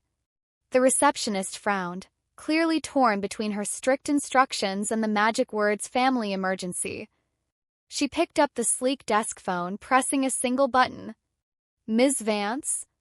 I apologize for the interruption, but there is a young woman here claiming a family emergency," she says. The receptionist looked up at me expectantly. "Emma," I provided firmly. "And Emma is here to see you," she finished into the receiver. Even from across the desk, I could hear the sharp, sudden intake of breath through the phone's speaker. There was a long, agonizing beat of dead silence. "Send her back," Harper's voice finally crackled through the line. It was tight, strained, and completely devoid of its usual authoritative warmth. "Office 4205. And hold my calls for the next 10 minutes. We are not to be disturbed." The receptionist blinked, clearly shocked by the immediate clearance. She hung up the phone and gestured down the long, glass-walled corridor to my left. "Down the hall, last door on the right." "Thank you," I breathed out, my legs feeling like lead as I walked past the desk. corridor was lined with private offices, the glass walls offering glimpses of people frantically organizing blueprints and clicking through slide decks. But I didn't look at them. My eyes were fixed on the heavy, frosted glass door at the very end of the hall. 4205 H. Vance, Senior Architect. I didn't knock. I grabbed the silver handle and pushed the door open, stepping inside and letting it click shut behind me. Harper's office was massive, with floor-to-ceiling windows offering a dizzying, panoramic view of the entire city. The space was meticulously organized, decorated in shades of charcoal, slate, and navy blue. In the center of the room was a large drafting table covered in sprawling blueprints, and behind a massive mahogany desk stood Harper. She was a vision of absolute, untouchable power. She wore a perfectly tailored dark navy pantsuit over a crisp white silk blouse. Her dark hair was pulled back into a severe, flawless twist, not a single strand out of place. She looked older, sharper, and incredibly intimidating. But the moment the door clicked shut, the illusion of her perfect control entirely shattered. The air in the office was thick, suffocatingly heavy with the scent of an alpha in absolute distress. Crisp, clean notes of winter air were entirely gone, replaced by the dark, heavy, burning scent of crushed pine and raw anxiety. Harper was staring at me, her dark eyes wide and frantic, her hands gripping the edges of her mahogany desk so tightly her knuckles were stark white against the dark wood. "What are you doing here?" she demanded, her voice dropping into a low, dangerous rumble that sent a shiver straight down my spine. "Emma, are you insane? You had a massive biological event less than 10 hours ago. You should be in bed." "I don't want to be in bed, Harper." "I want to be here," I replied, refusing to shrink back. I took a deliberate step forward, moving deeper into her territory. "This is not a game," Harper snapped, stepping out from behind her desk and pacing aggressively toward the floor-to-ceiling windows, putting distance between us. "I have the biggest presentation of my career in exactly 15 minutes. I have an entire board of investors waiting for me in the conference room. You cannot just storm into my office right now." "Why?" I challenged, my voice rising. "Because it ruins the perfect detached image you've built for yourself? Because it reminds you that underneath this expensive suit you actually feel something?" Harper spun around, her eyes flashing with a sudden, predatory fire. "Do not push me right now, Emma. You have absolutely no idea what you are dealing with." "I know exactly what I'm dealing with," I countered, closing the distance between us until we were standing mere feet apart. "I'm dealing with a coward." The word hung in the air, heavy and sharp. Harper flinched as if I had physically struck her. "Excuse me," she breathed out, her jaw locking in furious disbelief. "You heard me," I said, my heart pounding so hard I was sure she could hear it. "You spent 3 years ignoring me because you were terrified of the age gap. Then you spent last night holding me, protecting me, and confessing that you've been in love with me this whole time. But the second the sun came up, you panicked. You put your walls back up, you called what happened a biological necessity, and you ran away." Harper squeezed her eyes shut, turning her head away from me. The muscles in her neck leaped with tension. "It was a mistake, Emma. I lost control. I crossed a line that I swore I would never cross. You are Chloe's best friend. You are 22. I took advantage of a heat spike, and I will regret it for the rest of my life." "Stop telling me how I feel," I shouted, the frustration finally boiling over. "Stop telling me that I was just compromised by pheromones. I told you I wanted you before the heat even hit. I wanted you when I was completely sober, completely stable, and perfectly sane. This isn't biology, Harper. This is me." "It is biology," Harper yelled back, the professional facade entirely crumbling as she closed the remaining space between us, towering over me. The sheer, overwhelming force of her alpha presence pressed down on me, heavy and dominant, but I refused to submit to it. "Look at you. You're wearing a turtleneck in the middle of May. You're hiding from the world because of what I did to you. I'm wearing it to hide it from Chloe so she wouldn't kill you. I fired back, my hands curling into fists at my sides. Not because I'm ashamed of it. You should be, Harper argued desperately, her chest heaving as she stared down at me. I marked you. I gave you a temporary bond without your clear, uncompromised consent.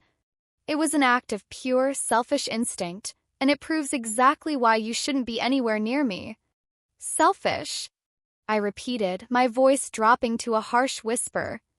The anger suddenly melted away, replaced by a profound, heartbreaking clarity. You think it was selfish? Harper didn't answer. She just stared at me, her dark eyes swimming with absolute torment, the scent of burning pine stinging my eyes. You think this is just some biological transaction to me? I asked softly, my hands coming up to grip the collar of my heavy sweater. Emma, don't, Harper warned, a frantic, desperate edge bleeding into her voice as she realized what I was about to do. She reached out, trying to grab my hands to stop me. But I was faster. I maintained absolute, unbroken eye contact with her as I pulled the thick, cream-colored fabric down, completely exposing the side of my neck to the harsh, bright lights of her corporate office. The bite mark was a brutal, beautiful masterpiece of bruised purple and dark blue, sitting perfectly over my pulse point. It was a vicious, undeniable brand of possession. Harper completely froze. The air in the room seemed to violently shatter. Her breath caught in her throat, a choked, devastated sound escaping her parted lips. Her hands, which had been reaching for my wrists, stopped entirely mid-air, hovering just inches from my skin. All the polished corporate logic, the cynical self-preservation, the desperate attempts to be the responsible, distant older sister, it was all instantly annihilated the second her eyes locked onto the physical evidence of her claim. I watched, mesmerized, as the brilliant, composed architect vanished entirely. The alpha took over. Her dark eyes dilated so rapidly they turned almost entirely black, swallowing up the brown iris. The scent of burning anxiety instantly vanished, replaced by a wave of pure, concentrated, possessive musk that was so overpowering it made my knees weak.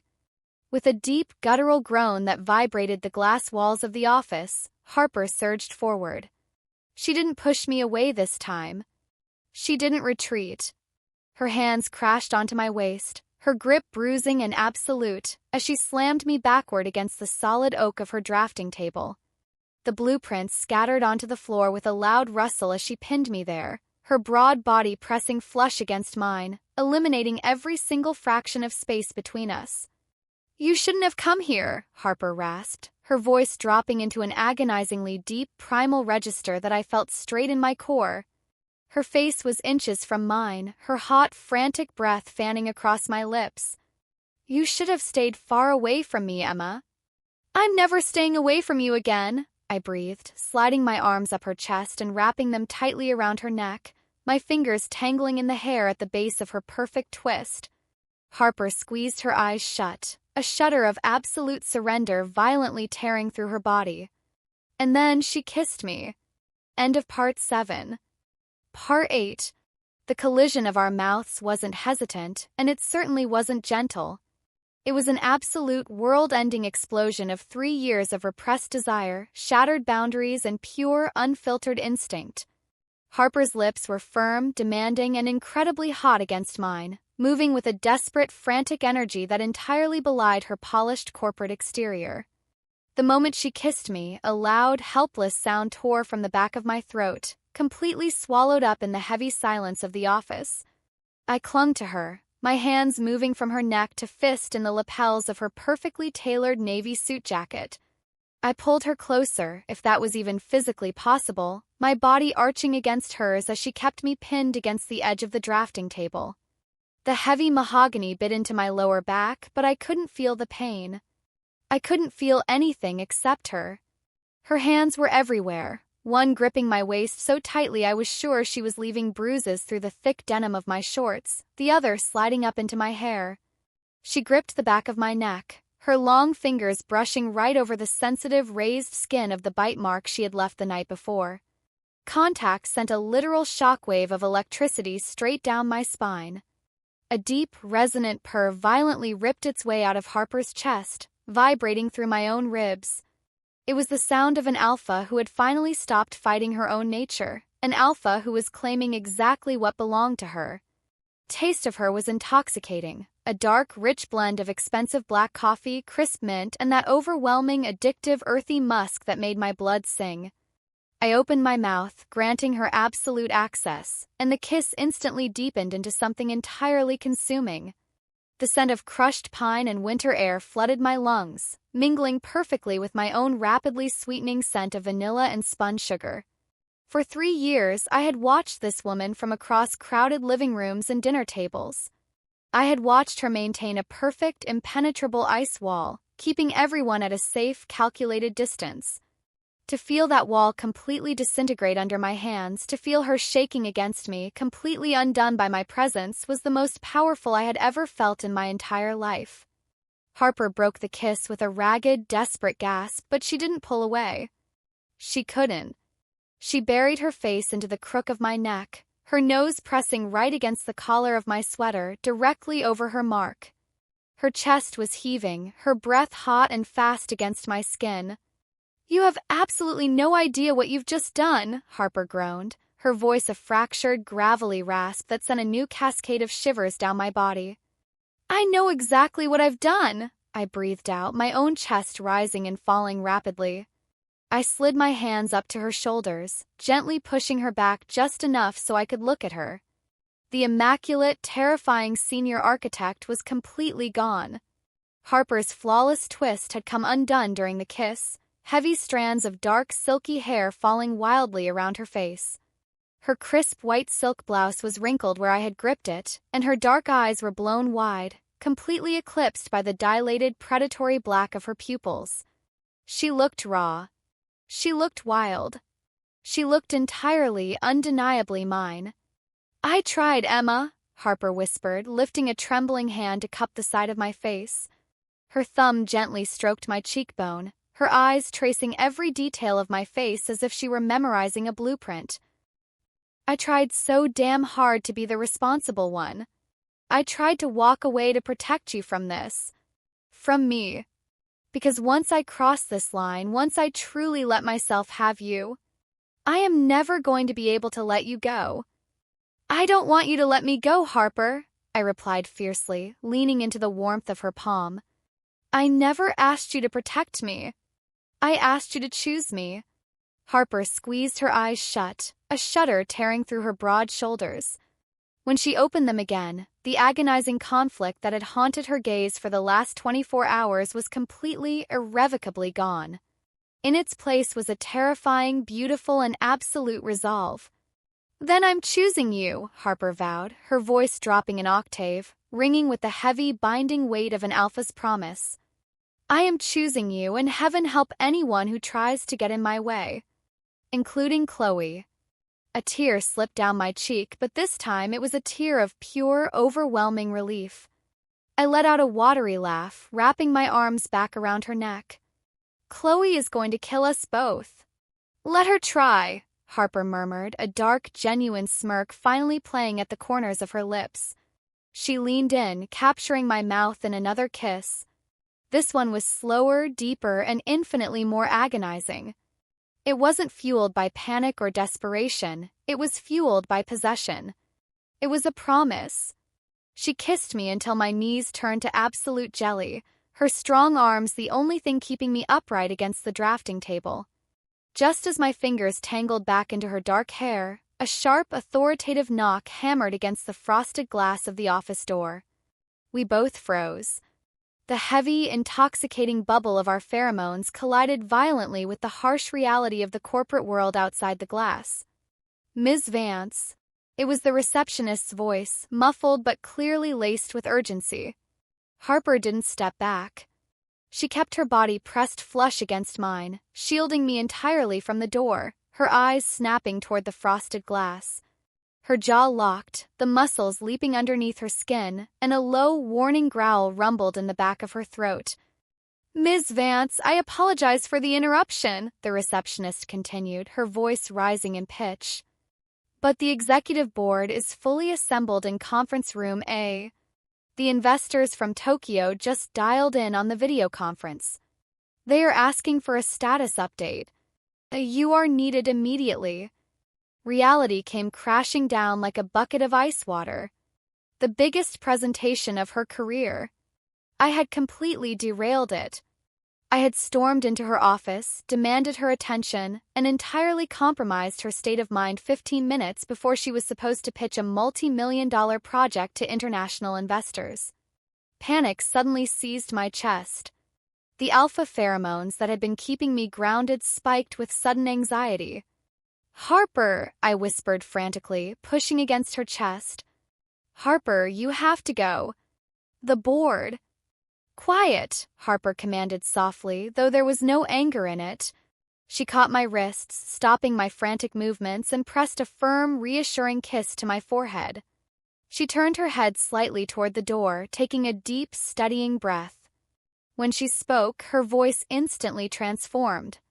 The raw, gravelly alpha tone vanished, instantly replaced by the smooth, icy, and entirely untouchable authority of the senior architect. "Tell them I will be there in exactly 5 minutes, Sarah," Harper called out, her tone projecting perfectly through the glass. "Have the IT department ensure the render files are loaded on the main screen, and tell Marcus to stall the Tokyo representatives with the Q3 budget projections." There was a brief pause on the other side of the door. "Yes, Ms. Vance." Right away. We listened to the sharp click of the receptionist's heels rapidly retreating down the marble hallway. The second the footsteps faded, Harper turned her attention entirely back to me. "I ruined your presentation," I breathed out, guilt washing over me in a heavy wave. "I'm so sorry. I didn't think. I just needed to see you." "Emma, look at me," Harper said, her tone leaving zero room for argument. She reached down, her hands gently but firmly gripping my waist, pulling me off the edge of the drafting table so I was standing squarely in front of her. I looked up, expecting to see regret or stress. Instead, I saw absolute, unyielding focus. "You didn't ruin anything," Harper stated, her dark eyes pinning me in place. "The project is solid. The math is perfect. I could give this presentation in my sleep. But right now, you are the only thing that matters in this room." She reached up, carefully adjusting the collar of my turtleneck, making sure it was sitting perfectly over the mark on my neck. The gesture was so incredibly domestic, so deeply protective that it made my heart ache. "You're still in the tail end of a medical event," Harper continued, her voice shifting back into that low, soothing rumble. "The blockers are working, but your adrenaline just spiked, and you are surrounded by the sense of 100 stressed-out corporate employees. It's not safe for you to be out there." "I can take an Uber back to my apartment," I offered, though the thought of leaving her now, of going back to that empty, quiet room, made my stomach violently churn. "Absolutely not," Harper countered instantly, her alpha instinct flaring, her grip on my waist tightening. "I am not letting you out of my sight again today." "But your presentation—" "I will handle the presentation," Harper interrupted smoothly. She stepped back, turning toward her massive mahogany desk. I watched as she rapidly smoothed out her silk blouse, grabbed a few stray hairpins from the floor, and expertly twisted her dark hair back into its severe, flawless style in a matter of seconds. She picked up a sleek silver tablet from the desk, her eyes scanning the screen with terrifying speed. She was compartmentalizing. She was building the ice wall back up, not to shut me out, but to go to war with the boardroom. Harper walked back over to me. She shrugged off her dark navy suit jacket, the heavy, expensive fabric sliding off her shoulders. To my absolute shock, she draped it over my own shoulders. The jacket swallowed me whole. Fell past my denim shorts, the sleeves hanging past my fingertips. But the moment it settled on my frame, the overwhelming, concentrated scent of her alpha musk enveloped me completely. It was a sensory shield, a heavy, warm blanket of protection that instantly neutralized the sterile, anxious smell of the office building. "You are going to stay right here," Harper instructed, her hands resting on the lapels of the jacket, smoothing the fabric down my chest. Her dark eyes were intense, demanding absolute obedience. You are going to lock this door from the inside. You are going to sit on my sofa, you are going to wear my jacket, and you are not going to open this door for anyone except me. Do you understand? I swallowed hard, entirely mesmerized by the sheer dominance radiating off her. I understand. Good. Harper leaned down, pressing one last hard kiss to my lips. It was a brand. It was a promise that she was coming back. I will be back in exactly 45 minutes. And then we are going home. She turned on her heel and strode toward the door. She didn't look back. She pulled the frosted glass door open, stepping out into the chaotic, high-stakes hallway, leaving me in the quiet sanctuary of her office. Click. The door shut behind her. I stood in the center of the massive room, completely enveloped in the heavy scent of my alpha's jacket, listening to the silence. My heart was still racing, but the panic was gone. Harper had finally stopped running, and I had exactly 45 minutes to figure out how I was going to explain all of this to her sister. End of Part 8. Part 9. The heavy click of the lock sliding into place echoed through the massive, glass-walled office, sealing me inside. I leaned my back against the frosted glass door, letting out a long, shaky exhale that I felt like I had been holding for 3 years. The silence of the room was absolute, a stark, jarring contrast to the chaotic whirlwind of emotions violently spinning inside my head. I pushed away from the door and walked slowly toward the center of the room. My legs still felt a bit weak, the lingering aftermath of the heat spike and the overwhelming rush of adrenaline, but the heavy, dark navy suit jacket draped over my shoulders was doing wonders to keep me grounded. The rich, concentrated scent of crushed pine and winter air clung to the expensive fabric, wrapping around me like a physical shield. It was a sensory anchor, forcefully commanding my biology to remain calm. I looked at the drafting table. The blueprints Harper had been meticulously working on were scattered across the floor, knocked aside in the frantic, desperate blur of our kiss. A sudden flush of heat crept up my neck, entirely unrelated to my fever. I knelt down, the oversized jacket pooling around me on the floor, and began carefully gathering the large, crinkled sheets of paper. I smoothed them out, placing them neatly back onto the table. It felt incredibly intimate, touching the physical evidence of her brilliant mind. This was her world. A world of precise angles, massive structures, and calculated perfection. And yet, she had been willing to throw it all aside to risk her entire career the moment I bared my neck to her. I walked over to the sleek, charcoal gray leather sofa tucked into the corner of the office and sat down, pulling my knees to my chest. I wrapped the lapels of Harper's jacket tighter around myself, burying my nose into the collar. For the first time since my fever had broken, I let myself truly process the magnitude of what had just happened. Harper Vance, the untouchable, cynical, entirely terrifying older sister of my best friend, was mine. She had marked me. The bruise on my neck throbbed in a steady, rhythmic pulse that perfectly matched my heartbeat. It wasn't a full, permanent mating bite that required a deep, mutual bond that took time and intention to solidify, but it was a claim. A very clear, biological statement of possession that would linger for weeks. Chloe is going to murder us both, I thought, a hysterical bubble of laughter escaping my lips. As if summoned by the very thought of her, my phone began to violently vibrate in the front pocket of my denim shorts. I fished it out, wincing at the bright screen. I had 22 unread text messages and 4 missed calls. All of them from Chloe. 10:32 a.m. Chloe. Emma, where did you go? 10:35 a.m. Chloe. Did you go to the pharmacy? Do you need more blockers? 10:41 a.m. Chloe. Emma. 10:45 a.m. Chloe. You literally just had a heat spike. You cannot be wandering around the city. 10:50 a.m. Chloe. If you don't answer me in 5 minutes, I am turning on Find My Friends and dragging you back by your hair. My stomach churned. I loved Chloe, but her protective omega instincts were just as fierce as an alpha's when it came to her inner circle. If she tracked my phone to the Sterling and Vance architecture firm right now, she would walk right past the receptionist and blow the doors off this office. My fingers trembled as I typed out a quick reply, desperate to buy us some time. Me, I'm okay. I'm safe. I'm with someone I trust. Please don't panic. I will explain everything later today. The three little typing dots appeared immediately. Chloe, with someone you trust. Who? Emma, if a random alpha picked you up, I am calling the police. Me, not a random alpha. I am perfectly safe. Just give me a few hours. I promise I will call you.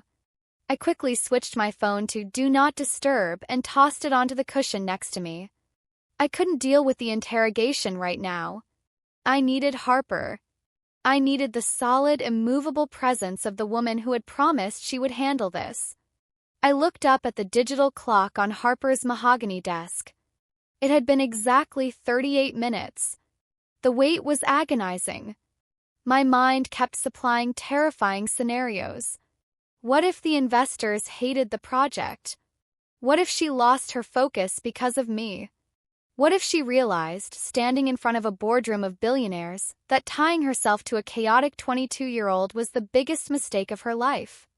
Just as the anxiety began to spike, threatening to override the calming scent of the jacket, the heavy metal handle of the office door jiggled. I shot up from the sofa, my heart leaping into my throat. The door was locked, just as she had instructed. A moment later, two firm, distinct knocks echoed through the frosted glass. I rushed across the room, my bare legs carrying me as fast as they could, and threw the deadbolt. I pulled the door open. Harper stepped inside, immediately kicking the door shut behind her and locking it again with a sharp twist of her wrist. She looked entirely drained. The flawless, untouchable corporate mask was completely gone, replaced by a profound, heavy exhaustion. She had taken out the hairpins, letting her dark hair fall loose and messy around her shoulders. Her white silk blouse was unbuttoned at the very top, and she was carrying the silver tablet loosely in one hand. But the moment her dark eyes landed on me, swallowed up in her oversized suit jacket, safe and exactly where she had left me, her entire posture shifted. Tension melted from her broad shoulders. The heavy, exhausted line of her jaw softened. A deep, rumbling purr vibrated in the back of her throat, completely involuntary, as the alpha instinct surged forward to greet her omega. She dropped the tablet onto the nearest surface and closed the distance between us in two long strides. "Harper," I breathed out, reaching for her. She wrapped her arms around my waist, lifting me effortlessly off the ground and crushing me against her chest. I buried my face in the curve of her neck, inhaling a massive, shuddering breath of her scent. It was stronger now, laced with the sharp, metallic tang of adrenaline from the presentation, but beneath it all was that deep, earthy musk that instantly made my knees buckle. "You're shaking," Harper murmured, her voice rough and low. She set me down gently but didn't release her grip, one hand sliding up to cradle the back of my head. Her thumb brushed over the bite mark hidden beneath my turtleneck. "Is the pain back? Are the blockers failing?" No, I'm okay," I assured her quickly, leaning back just enough to look at her face. "I'm not in pain. I was just worried." "About what?" Harper asked, her brow furrowing in genuine confusion. "About the presentation," I said, my voice small. "About you. Did it go okay? Did I ruin it?" Harper stared at me for a long second, and then a slow, breathless laugh escaped her lips. The sound was incredibly beautiful, entirely devoid of her usual cynicism. "Emma, you are wearing my jacket, smelling entirely like my possessive scent, locked in my office after completely short-circuiting my brain, and you're worried about my presentation?" "Well, yes," I argued, a flush creeping up my cheeks. "It's a multi-million-dollar project. Those were Tokyo investors." Harper smiled, a genuine, blinding expression that completely transformed her sharp features. She leaned down, pressing a tender, lingering kiss to the tip of my nose. "The Tokyo investors were entirely blown away by the render files," Harper said, her voice dropping into a smug, confident murmur. "They signed the preliminary contracts 10 minutes ago. The project is fully funded." My eyes widened in absolute shock. "Are you serious?" Harper, that's amazing. It's entirely irrelevant right now, she corrected smoothly, her dark eyes darkening as they locked onto my lips. The only thing I cared about in that boardroom was getting through the slide deck fast enough so I could get back to you. The sheer intensity of her words stole the breath from my lungs. I reached up, my fingers tangling in the soft, dark strands of her hair. You're really not running away this time? I am never running away from you again, Harper vowed, her voice completely stripped of any hesitation. She leaned in, capturing my lips in a slow, devastatingly sweet kiss. It lacked the frantic desperation of the one against the drafting table, but it was infinitely heavier. It was a promise of permanence. When she finally pulled away, we were both breathing heavily. She rested her forehead against mine, her thumbs tracing slow, calming circles on my hips. We need to get out of here, Harper murmured. The adrenaline of the boardroom is wearing off, and the sterile smell of this building is starting to irritate me. I want you in a safe environment. Okay, I agreed softly. We can go back to my apartment. I think Chloe is still there, but, You are absolutely not going back to that drafty apartment, Harper interrupted, her alpha instinct instantly flaring at the mere suggestion. Not while your immune system is compromised from the blockers, and certainly not while my sister is currently barricaded inside it waiting to interrogate you. I winced, remembering the 22 text messages. She texted me. She was threatening to track my phone location. I told her I was safe with someone I trusted, but she's panicking. Harper sighed, a long, heavy sound of resignation. She pulled back slightly, her hands dropping from my waist to grab her phone from her pocket. You aren't staying there, Harper stated with absolute finality. You are coming back to my penthouse. It's secure, it's quiet, and it's already saturated with my scent, which will help keep your nervous system stable while the blockers do their job over the next few days. The thought of going to Harper's home, a place I had only seen a handful of times, a pristine, modern sanctuary that she guarded fiercely from the rest of the world, sent a thrill of pure excitement straight through my core. What about Chloe? I asked, watching nervously as Harper unlocked her phone screen. Harper's jaw set into a hard, determined line. She tapped a contact and brought the phone to her ear. She met my gaze, her dark eyes entirely unyielding. I'm going to do exactly what I should have done 3 years ago, Harper said quietly, the phone ringing against her ear. I'm going to tell my sister the truth. Before I could even process the absolute bravery of that statement, the line connected. Harper! Chloe's voice exploded through the phone speaker, loud enough for me to hear from 2 feet away. Thank God you answered. Emma is missing. She just had a massive heat spike and she walked out of her apartment, and she just texted me saying she's with someone she trusts but won't tell me who. We have to call the police. She could be. Chloe. Stop yelling, Harper commanded. Her voice wasn't loud, but it possessed a terrifying, booming authority that instantly silenced the frantic Omega on the other end of the line. There was a stunned pause. Harper? What's wrong? You sound weird. Harper reached out, capturing my hand in hers and linking our fingers tightly together. Her grip was warm, solid, and entirely fearless. I'm calling to tell you that you don't need to call the police, Harper said, her voice dropping into a smooth, devastatingly calm cadence. Emma is not missing. And she's not in danger. How do you know? Chloe demanded, her panic instantly morphing into suspicion.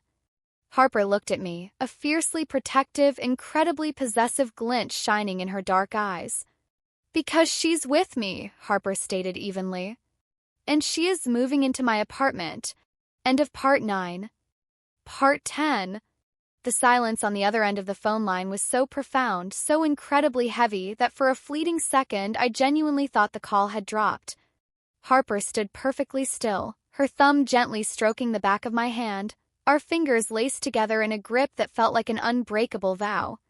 Her dark eyes were fixed on mine, completely unbothered by the impending hurricane that was her younger sister. Chloe, Harper finally prompted, her voice a calm, smooth rumble. I'm sorry, Chloe's voice cracked through the speaker, sounding breathless and entirely unhinged. I must be hallucinating from stress because I could have sworn you just said Emma is with you and moving into your apartment. You aren't hallucinating, Harper replied evenly, not a single ounce of hesitation in her tone. She is with me at my office. I'm taking her back to my penthouse. She's safe, the blockers are working, and her fever has completely broken. You, Chloe stammered, the shock rapidly burning away, replaced by a fierce, explosive confusion. What is going on? Harper, you left at 3 a.m. You told me she was stabilized and you were too busy for college drama. Why is she at your firm? Why is she moving in with you? I squeezed Harper's hand, my heart racing. I leaned in closer to the phone. Chloe, it's me. Emma! Chloe shouted, a desperate edge to her voice. Blink twice if she kidnapped you. I swear to God, I am driving downtown right now. She didn't kidnap me, I laughed softly, though a few tears pricked my eyes at how fiercely my best friend loved me. I came to her office. I needed to see her. Chloe, everything she told you this morning was a lie. She didn't leave at 3. She stayed with me all night. The line went dead silent again. The gears in Chloe's head were turning, piecing together the timeline, the secrecy, and the undeniable reality of an alpha and an omega spending a highly volatile night together. She stayed. Chloe breathed out. But the heat spike. If she stayed and the blockers failed, oh my God. Oh my God. Harper, did you? I claimed her, Harper interrupted, her voice dropping into that terrifyingly absolute possessive register that left absolutely no room for debate. It wasn't an apology, it was a declaration. Her body rejected the suppressants. She was in agony. I did what was necessary to save her from the pain, and in doing so, I temporarily bonded her. I heard a sharp, massive gasp from the other end of the line. I know this is a shock, Chloe, Harper continued, her tone softening just a fraction, the older sister finally stepping forward. I know I have been cynical, and I know I have kept my distance from Emma for years. I thought I was protecting her. I was terrified of holding her back. But I was wrong. I love her. I have loved her since the day you brought her into my life, and I am not hiding it anymore. The absolute conviction in Harper's voice made my chest ache with a profound, overwhelming warmth. I looked up at her, entirely mesmerized. She was facing down the one person whose opinion mattered most to her, and she was doing it completely for me. You love her? Chloe whispered, the anger entirely deflating, leaving only genuine, bewildered awe. I love her, Harper confirmed, looking down at me, her dark eyes shining with an intensity that stole the breath from my lungs. Chloe, I added, my voice shaking slightly. I've been in love with her for 3 years. I was just too scared to tell you. Please don't be mad. A long, heavy sigh echoed through the speaker. I'm not mad, Chloe finally said, her voice sounding incredibly tired but incredibly fond. I'm shocked. You guys are idiots. You're both massive, stubborn idiots. 3 years? You let me drag you to all those terrible frat parties when you were pining after my terrifying sister? I'm sorry, I giggled, the massive weight of anxiety finally lifting off my shoulders. You're paying for my drinks for the next 6 months, Chloe demanded, the familiar sass returning to her tone. She paused. Harper. Yes, Chloe. If you ever, and I mean ever, make her cry, I don't care how big your fancy architecture firm is, I will burn it to the ground, Chloe threatened, her omega protective instincts blazing bright. A dark, genuine smirk played on Harper's lips. Understood. I'll call you tomorrow, Chloe. Let her rest. Harper hung up the phone and slipped it back into her pocket. The massive, glass-walled office was entirely silent once more, but it felt completely different. The air wasn't thick with tension and unspoken confessions. It was clear, bright, and incredibly open. Ready to go home? Harper asked, lifting my hand and pressing a soft kiss to my knuckles. Yes, I breathed out. We didn't sneak out. Harper Vance, the untouchable senior architect, walked out of her corner office holding my hand. I was still completely swallowed up by her oversized navy suit jacket, the collar of my turtleneck pulled high, my messy bun haphazardly sitting on my head. I looked like a disaster next to her immaculate, tailored perfection. But as we walked down the marble hallway, past the glass-walled conference rooms and the frantically typing interns, Harper didn't walk faster to hide me. She walked at a measured, confident pace, her shoulders pulled back, projecting an aura of absolute dominance that dared anyone to question us. When we passed the reception desk, Sarah looked up, her perfectly manicured eyebrows shooting into her hairline at our joined hands. "Cancel my afternoon meetings, Sarah," Harper commanded smoothly, not even breaking her stride. "I'm taking the rest of the week off." "Yes, Ms. Vance," Sarah squeaked, completely entirely out of her depth. The ride to Harper's penthouse was a blur of quiet intimacy.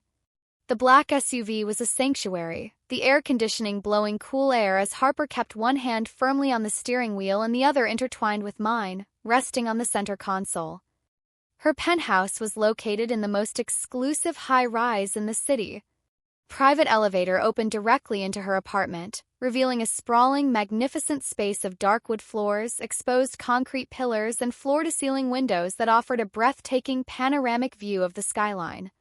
It was minimalist, incredibly chic, and saturated with the heavy, intoxicating scent of crushed pine and crisp winter air. "It's beautiful," I whispered, stepping out of the elevator, my sneakers entirely silent on the plush, charcoal gray rug. "It's yours," Harper replied instantly, locking the elevator panel behind us. "Anything in here, it's yours." She helped me shrug off her heavy suit jacket, hanging it meticulously by the door. She looked at me, her eyes sweeping over my exhausted frame. The adrenaline crash was hitting me hard. My limbs felt heavy, and the dull, grounding ache in my neck was a constant reminder of the intense biological shift my body had just endured. "You need a shower and you need to sleep," Harper murmured, her alpha instincts shifting into a gentle, caretaking mode that made my heart melt. "Come here." She led me down a wide hallway into her master bedroom. It was massive, dominated by a king-sized bed covered in dark, heavy linen sheets. She walked into the massive walk-in closet and emerged a moment later holding a soft, perfectly worn-in black t-shirt. "Go wash up. I'll make us something to eat," she instructed, pressing the shirt into my hands. The bathroom was a masterpiece of black marble and glass. I turned on the rainfall shower head, letting the steaming hot water wash away the sweat, the anxiety, and the lingering sterile scent of the city. When I stepped out and wiped the condensation from the mirror, I finally got a clear look at myself. I reached up, carefully rolling the collar of my turtleneck down. Concealer I had frantically applied earlier had washed away, revealing the bite mark in all its vivid, undeniable glory. It was a deep, dark purple, perfectly contrasting with my pale skin. A temporary bond. In the omegaverse, it was a profound, instinctual act of protection, designed to tether a spiraling omega to an alpha's stable biology. It would fade in a few weeks, leaving no physical scar. But looking at it now, I didn't want it to fade. I didn't want this to be temporary. I pulled Harper's black t-shirt over my head. It was huge on me, falling past my mid-thigh, entirely engulfing me in her dark, woodsy scent. I walked back into the bedroom. Harper was standing by the massive window, looking out over the city lights that were just beginning to flicker on as the late afternoon sun began to set. She had taken off her silk blouse and was wearing a simple gray tank top, the muscles in her arms and back defined and strong. She turned as she heard my footsteps. Her dark eyes darkened instantly as they took in the sight of me wearing her clothes, saturated in her scent. "Emma," she breathed, crossing the room in a few long strides. She stopped right in front of me, her hands coming up to gently cup my face. Her thumbs traced the dark circles under my eyes, a silent apology for the agonizing night I had endured. "I was looking at it in the mirror," I said softly, tilting my head slightly to expose the bruised scent gland on my neck. Harper froze, her breath hitching. She lowered her gaze to the mark, an expression of profound reverence washing over her sharp features. She didn't look guilty anymore. She looked deeply, incredibly proud. "Does it hurt?" she whispered, her long fingers ghosting over the unbroken skin just inches from the bruise. "No," I replied truthfully. "It just feels heavy. But a good kind of heavy. Like an anchor." Harper let out a shuddering breath, resting her forehead against mine. "It's a temporary bond, Emma. It will heal. The physical mark will fade in a few weeks, and the biological tether will dissolve once your hormones completely level out from the emergency blockers." A sudden, sharp pang of panic struck my chest. "I don't want it to fade," I confessed, my hands coming up to grip her waist, pulling her flush against me. "I don't want this to just be a biological fix, Harper. I meant what I said in your office. I want you." Harper's arms banded around me, completely crushing me to her chest. The fierce, possessive rumble of her purr vibrated through the thin fabric of the tank top, directly into my heart. "Listen to me," Harper commanded, her voice vibrating with an intense, earth-shattering devotion. She pulled back just enough to look me directly in the eyes. "I am never letting you go. This temporary mark was to save you. It was born out of panic and fear and biology. But when it fades..." She traced the line of my jaw, her dark eyes blazing with an alpha's absolute promise. "When it fades and your system is completely clear and you are entirely yourself, I am going to ask you to let me replace it. I am going to court you properly. I am going to take you on dates, I am going to spoil you, and I am going to prove to you every single day that you are the only omega in this world that matters to me." Tears spilled over my lashes, hot and fast, entirely ruining my attempt to be composed. "And when you are ready," Harper finished, her voice dropping into a ragged, desperate whisper, "I am going to bite you again. And I am going to make it permanent." I let out a sob, throwing my arms around her neck and burying my face into the crook of her shoulder. It was everything I had ever wanted. It was the absolute, unyielding security that I had secretly craved from her for 3 long years. "I'll be ready," I promised into her skin. "I'm already ready." Harper let out a breathless, joyful laugh, the sound filling the massive, quiet penthouse. She scooped me up into her arms, carrying me toward the massive, inviting bed. She laid me down against the dark linen pillows, immediately following me down. She pulled the heavy duvet over us, completely cocooning us in warmth and the overwhelming, perfectly balanced scent of crushed pine, winter air, and sweet vanilla. She pulled me flush against her chest, her strong arms wrapping securely around my waist, her face buried in the crook of my neck, right over her temporary claim. "Sleep, my beautiful Omega," Harper whispered against my skin, the words a heavy, protective blanket over my exhausted mind. "I've got you. I'm right here." The city buzzed outside the floor-to-ceiling windows, entirely unaware of the universe that had shifted inside this room. I closed my eyes, my body melting into the absolute immovable strength of the alpha holding me. The terrifying, agonizing heat spike had started as a nightmare, but as I drifted off to sleep, listening to the steady, powerful rhythm of Harper's heartbeat, I knew it had ended exactly where I was always meant to be. End of story. And that concludes the intense and beautiful story of Emma and Harper. What an absolute roller coaster. From a disastrous, unexpected heat spike at a birthday party to that heart-stopping confrontation in Harper's corporate office, this story really showed the power of true alpha devotion. Watching Harper try so hard to be the responsible, distant older sister, only to completely shatter her own rules and give in to her instincts for the Omega she loves, it just doesn't get more romantic than that. The way she protected Emma from the world and even from herself was just breathtaking. I want to hear from you guys. What was your absolute favorite moment? Did you love the intense tension in the car ride, the protective instinct in the bedroom, or that explosive kiss in the office? Let me know down in the comments below. I read every single one. If you enjoyed this spicy and sweet WLW omegaverse story, please don't forget to hit that like button and make sure to subscribe to your GL girlfriend and turn on notifications so you never miss out on our next romance. Thank you so much for watching, listening, and supporting the channel. You guys are the best. Until next time, stay romantic and I'll see you in the next video. Bye.